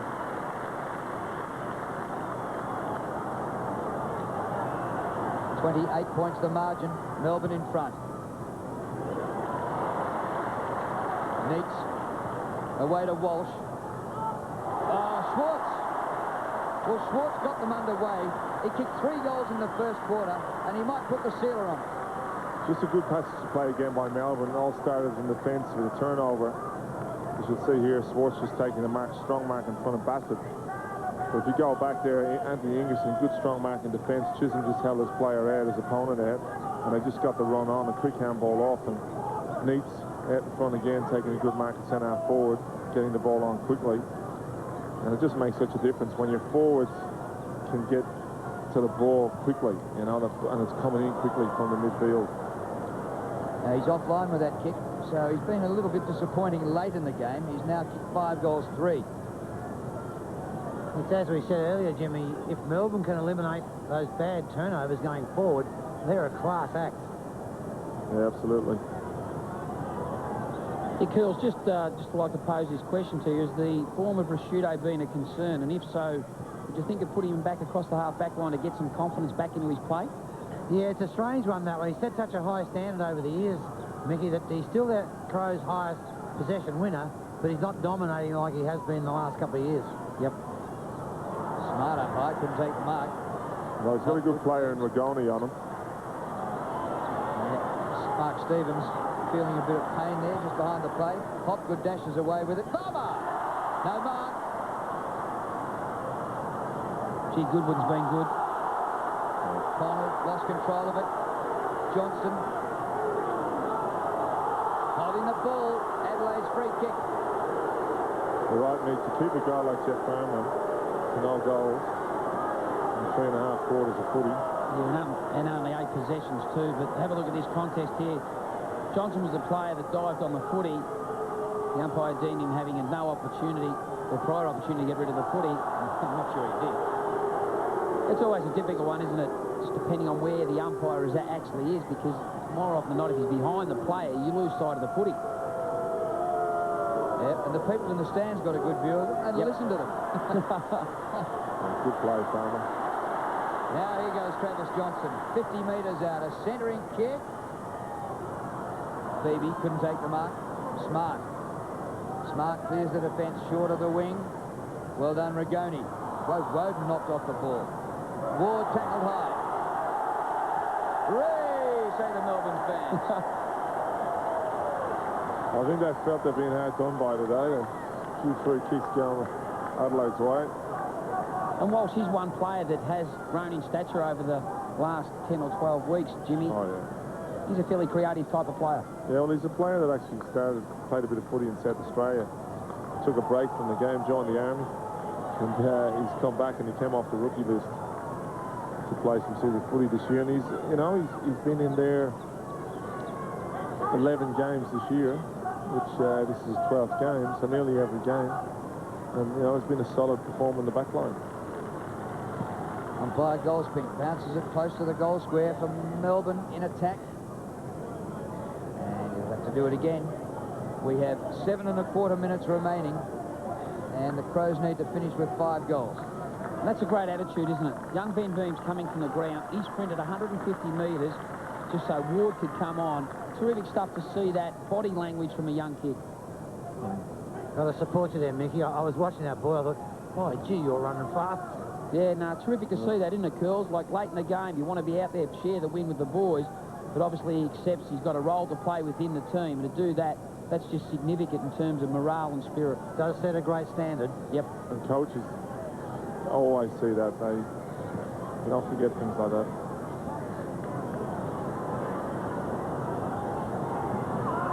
Well, Adelaide fumbling it forward, but haven't got it out of the area yet. Still only about 40 metres from goal. Smart. Actually, this is one aspect that I've been impressed with today with Melbourne. Their forwards have really fought hard to keep the ball in the area. Yeah, well, it was, I suppose, earlier in the game, in the first quarter, the ball was coming out quite easily. And they've really, as you said there, Curls, they've worked hard at it all from then on, and they've just got better and better at it. Well, where to now for the Crows? They've lost 5 in a row. Until last week, they beat Collingwood. And they were the bottom team, just fell over the line by 5 points. So this will be 6 losses in 7 games for the team that's won the premiership the last 2 years. And will this be too far out of the 8 to get back? Well, you've got to say, I think there'll be a lot of Melbourne or a lot of other sides saying, gee, thank God that this side's out of the finals contention. There's no doubt about that. Although that still gives oppositions a run for their money. No mark paid, and so that'll be balled up. And Curls, to give merit to what you just said about the Melbourne forwards, they've held 9 tackles out of 31, so nearly a third of their tackling has been done in that forward part of the ground.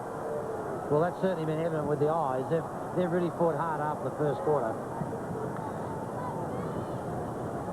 Well, sorry, Matty, but that did just touch the ground behind you. And maybe even he wasn't aware of it. So I think the correct decision not to pay the mark. Costa. Round the southern stand boundary line. Not a bad kick to the 50. Chisholm's been good today.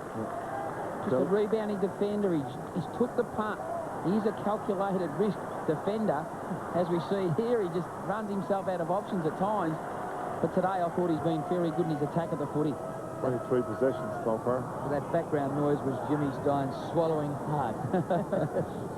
Well, I think if I was Melbourne's coach, I'd carry some Valium with me whenever Scotty gets the ball. Yeah, he's still such an exciting player, though, coming out of the back line. A good rebounding player.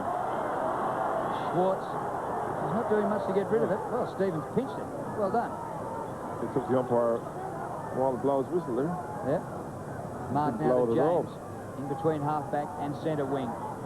Well, the Crows haven't added a goal in this last quarter. They've managed just 2 behinds. They couldn't get it to Jarman. Connell goes long. Robrin is there. Punch away from Robrin. Pittman and the ball over the line. He should have let Ingerson would have taken that mark if Shanahan hadn't come over the back. It's 3 behinds in the last quarter to the Crows, and 2 of them have been rushed. Jimmy, what was that rule? You're the latest person here that's played football. What was the rule? If you were second up, did you try and punch away from your teammate? Oh, we never really had a rule on it, but I suppose just common sense. If you're more aware and you know your teammate's got a second chance at it, well, you just let him do it. You're always afraid of someone coming over the back, though. Cal celebrating his 100th game, and he's going to celebrate with a victory. But nothing to celebrate there. Hand pass straight to Connell. Chisholm stood underneath it like a statue. Pittman got a glove to it. It comes to Ingerson. Not a bad kick. Nicholson's hand pass astray. Knocked down. Phoebe inside 50. Off to Cal. Cap it off for the goal. Darren Cal. It's high. It's wide, and it's not too handsome. Phil, I think the most important thing in that situation, Matthews used to express to us as players, if you decide to leave your opponent and want to go third up, the ball must be punched forward. It cannot afford to go over the back. Yeah, that seems to be the indication today. Edwards' kick. Burton. He missed one. Put that in the archives file. Jeff White's back on the ground. He's had more tape than Burnbarrow, this bloke.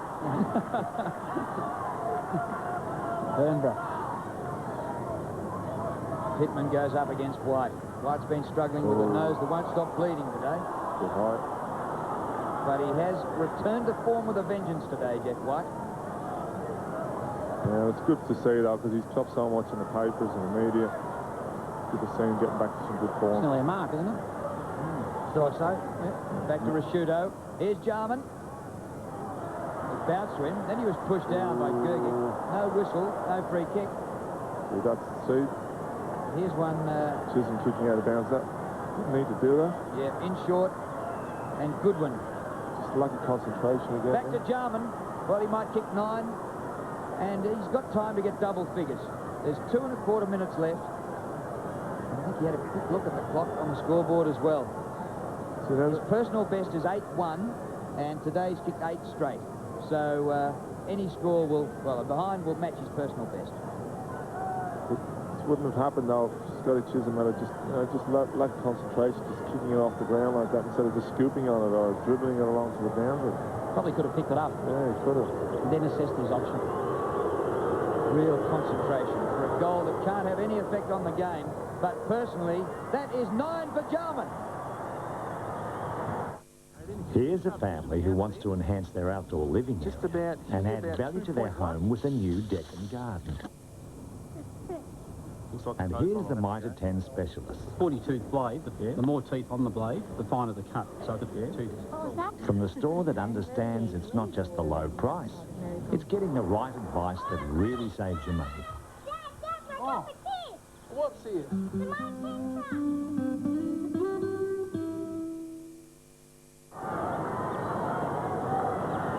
Thanks for that, Jarvis. Put me on a bit of pressure there, giving the vote. That's right. Back in the middle with a minute and a half to go. Can Jarman get 10? The Crows have the ball. They want to get it to him. Connell, the kick towards 50. Centre-half forward. Punch to the front. McLeod, he's the man. The hand pass, Burton. Taken down, hasn't got it. Play on. Oh. Intercept. Costa. The hand pass in. And Vardy runs to goal and nails one.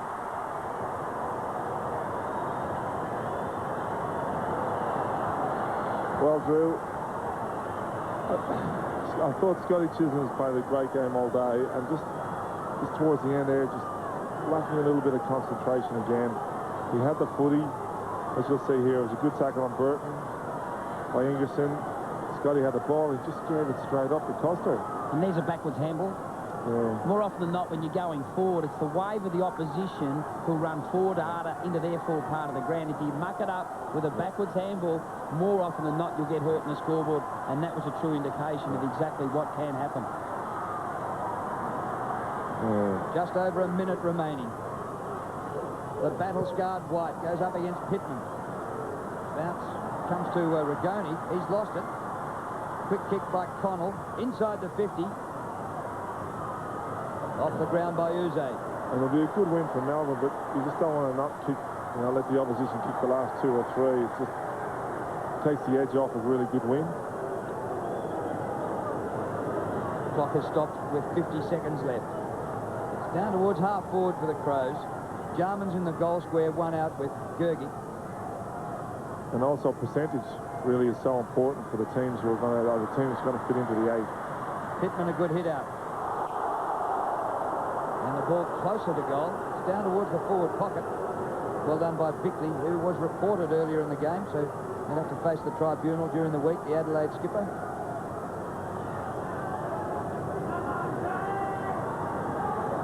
Melbourne getting their season back on track with a victory over the Premiers, repeating their finals victory over them of last year. Ingerson, Chisholm, to White at full stretch. Well done, Jeff White. Good work, Scotty Chisholm too. Beebe to half forward. Tapped on. Chance here for Neitz. Past Schwartz it goes. Should have given a handball. Farmer. And Bassett concedes it behind. I thought there, Drew, he should have, when Neitz had the ball, he had Farmer free on his left, and he just had to give him a little 2-metre handball. Farmer would have run into an open goal just about.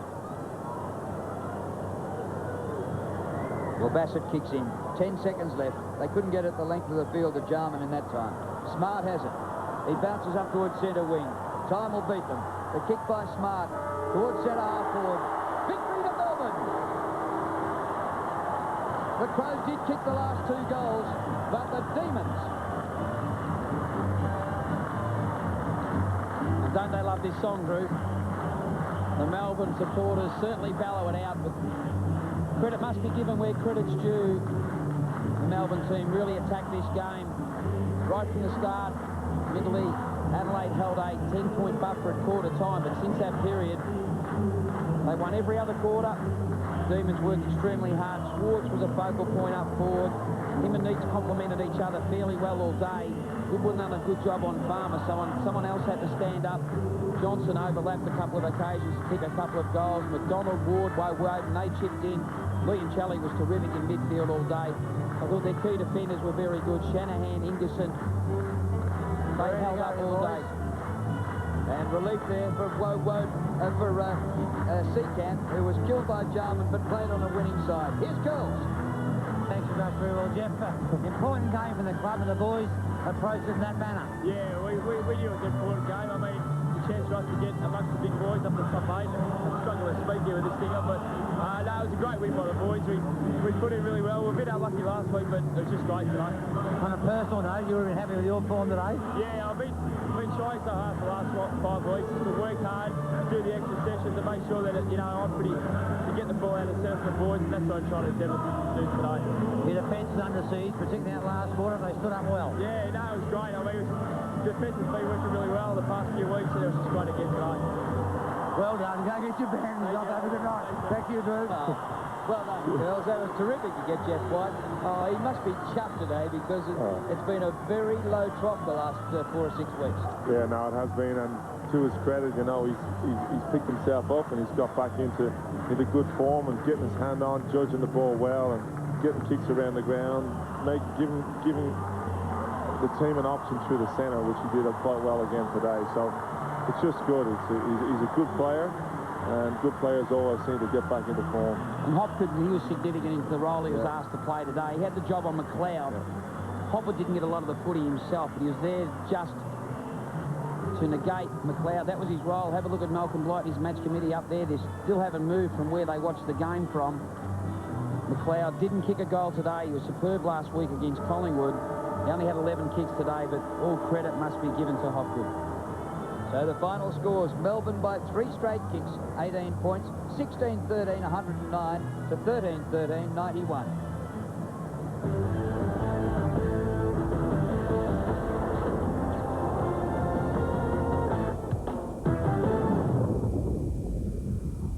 A sweet old lady found found murdered in her home. Shattering blows, I think somebody could come and do it. She knew something was wrong. What police describe as a predatory attack. But why was somebody after her? Was it an old lady's spending habits that cost Joan her life? Plus, a man who was a master of disguise. Take on different accents, assume different nationalities. Thanks to you, he was caught. Find out how we got him and who he really is. Australia's Most Wanted, Monday on 7. Cadbury are giving you and 3 friends the chance to win an interstate trip to see your favourite team play. Just select the mark you think is the best from Group 2. A. Michael O'Loughlin. B. Mark Rasciuto. C. Anthony Rocca. D. Nigel Lappin. E. Brett Burton. F. Dean Kemp. Write your details and Group 2 selection on the back of an envelope enclosed to Cadbury wrappers, then send your entry to this address. Good luck. Aye, we were off for a wee break with the wains, and the colour was like a cow. And would you know about Kennett? Clunk, clunk, clunk. I'm stood there right glaikit with the wains shouting, "Oh, Farah, you ken you're nothing but a big dunderhead." So I skedaddled right into Ultratune and told the laddie about the clunk, clunk, clunk. He says, "Oh, your shock absorbers are out the windy, man," and made a rare job of them. Understood me perfectly, he did.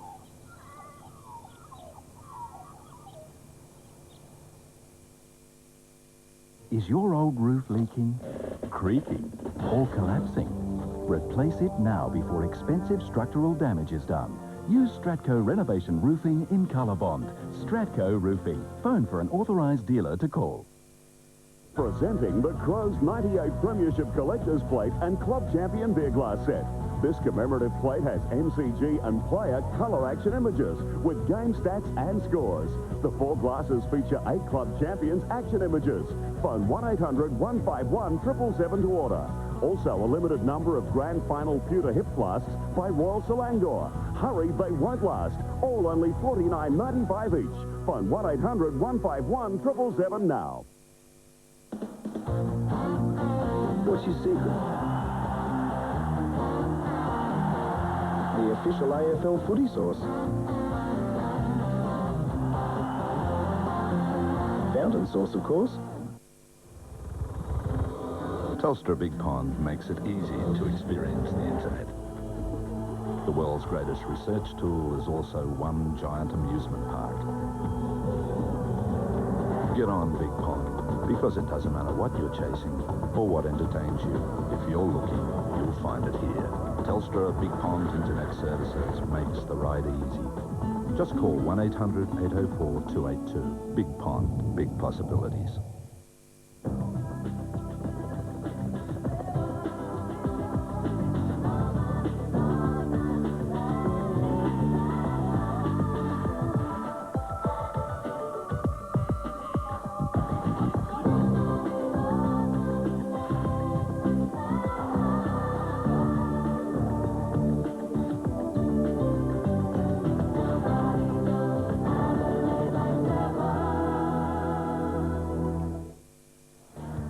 Well, here it is, 6 or 7 minutes since the final siren, and Malcolm Blight is still sitting in the coach's box over in the southern stand discussing where to for now for the Crows, because can they make the finals? Their record now is 5-8, and it's a long way back if you're going to need about 11 wins to play in the finals, Jim.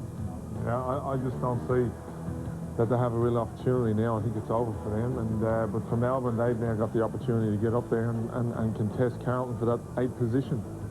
Well, let's have a look at the final scores. It was a real slog in the last quarter, just 2 goals each, and finally Melbourne won 16-13, 109 to 13-13, 91. The leading goal scorers, well, for the winners, David Schwartz was terrific. He kicked 5. He kicked 3 in the first quarter, and Neitz kicked 3, Johnston kicked 2. For the losers, Darren Jarman kicked a personal best. He kicked 9 goals straight out of their losing tally of 13. So 9 straight out of 13 goals, 13. Burton kicked 2 goals. So, Jim, well, Blight's still there with the match committee, and you wonder whether they'll leave in time to catch the plane back to Adelaide tonight. Yeah, well, look, I suppose it's a hard, tough day for Blighty, but they did win a premiership last year. But for Melbourne, look, they've had a terrific day. They won a lot of balls out of the centre. Jeff White got back to some form. Schwartz was great in the forward line. Leon Shelley was terrific, getting in under the packs, had about 30 possessions. But Swartz, you really gave him something early in the game. He took the first 4 or 5 marks of the game up forward for Melbourne and kicked some great goals. As you see here, Gerges, who was the man that was taken from the forward line, brought back to stop Jarman. Did a good job when he kicked. Jarman's only got 1 goal on him. So, but, you know, really all day, I thought Melbourne were great. They were attacking. Can they continue a charge towards the finals? Like last year was a real comeback from wooden spooners to finalists. Last year they had you, but they also had Lyon and they also had Viney. Today, no Lyon or Viney. Yeah, but they're players that are going to come back into the side. And obviously that's going to give them a little bit of a lift. But look, no, I think, you know, last week they only lost by a point against the Kangaroos, so I think that just shows that they do have something maybe that can just, you know, it'll take them, I think, all the way. It just really depends. Next week they go to West Coast Eagles away over in Subiaco, and that'll be a real test for them. Yeah. That goal we just saw from Ward, where he rode the pack and hit it at 1,000,000 miles an hour and kicked the goal. Melbourne were going forward, and it was a lot in the centre corridor. Far different from Geelong I saw yesterday. It went sideways all day. Yeah, no, very true. They own the corridor by the end of it. Both teams were trying to play up through the middle. As it turned out, Adelaide had a lot more possessions than Melbourne, but Melbourne were more direct with the ball. And as you'll see, there was a lot of turnovers today. Melbourne had a lot more early, and so were behind, I think, by half-time. But they started to get their act together and started to get control of the game. And it was Adelaide that started to turn the ball over and also missed some open goals. As you'll see here, Farmer he didn't kick any goals, but I still think he contributed on the forward line. Goodwin did a really good job on him, but he just presented himself well. Farmer gave the ball off quite a bit. As you see here, Nate's kicking one of his 2 goals. And you could see there Melbourne staying inside the logos. They were dead set down the corridor. Well, Blighty's at least out of his seat, but he's still in the coach's box.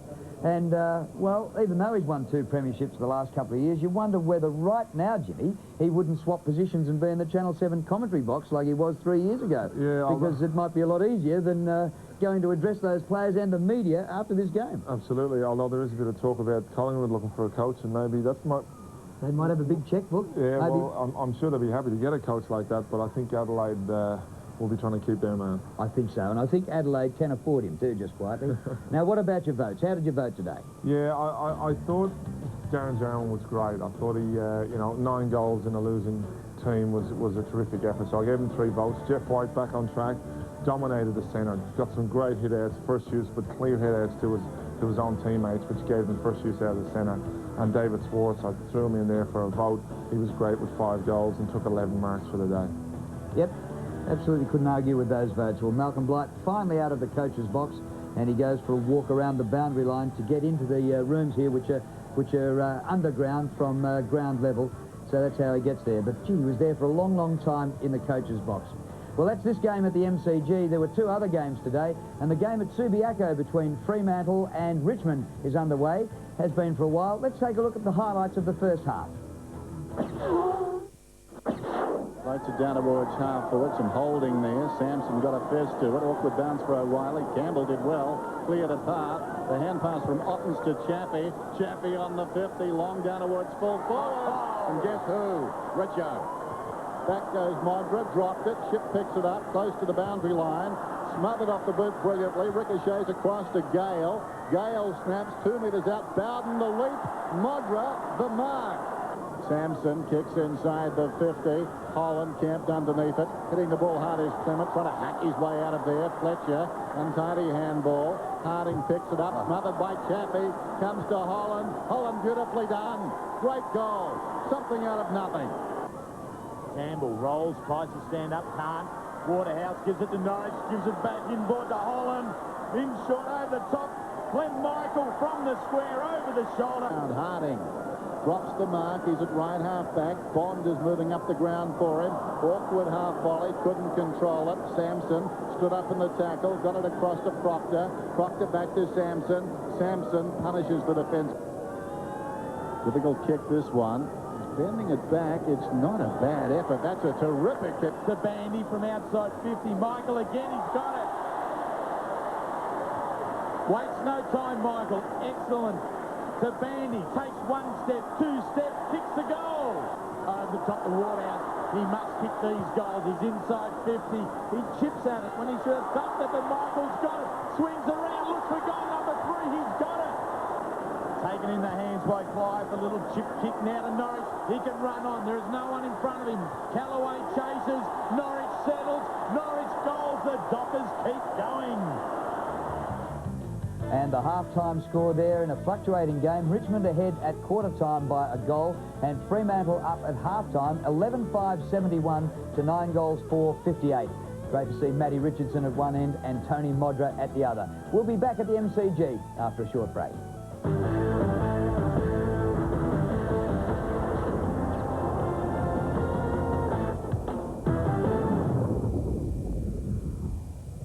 This match in the 1999 AFL Premiership season proudly brought to you by AAMI, Cadbury, Mitre 10, Ultra Tune and Sip and Save.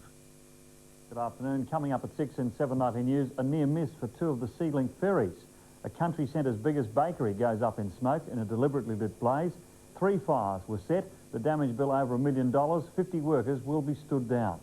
South Australian police swoop on a kilo of heroin in a major drug sting. Details of the raid tonight. Also in the bulletin, a man wounded by a shotgun blast during a domestic dispute. We'll tell you what that's about as well.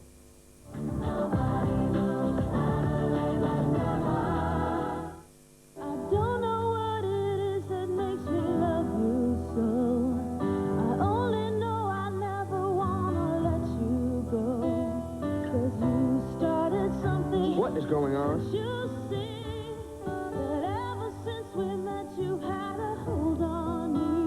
How about we meet at your apartment, lunchtime? The affair heats up Monday on 7's Ally McBeal. Computer gear, there's only one place to remember. A and R. It's all here. Desks, chairs, you name it. So for a new computer with all the latest goodies, internet and printer and scanner and stacks of software, pay just $3,000. What? $19.99? For all that? Where? Port Adelaide and Melrose Park.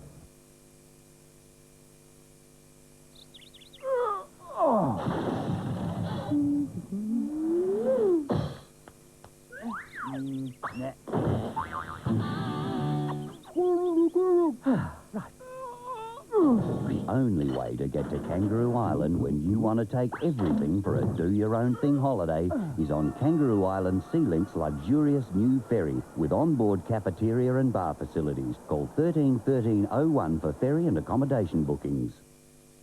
This Christmas season, come and enjoy the hilarious antics of the Four Kinsmen exclusive to the Harndorf Old Mill. Oh, great. How are we going to catch this thing now? At the Harndorf Old Mill, feast on a magnificent buffet and be entertained by undoubtedly the best entertainment group in Australia. So many bits. Where do we start? So come up the new freeway and join in the fun.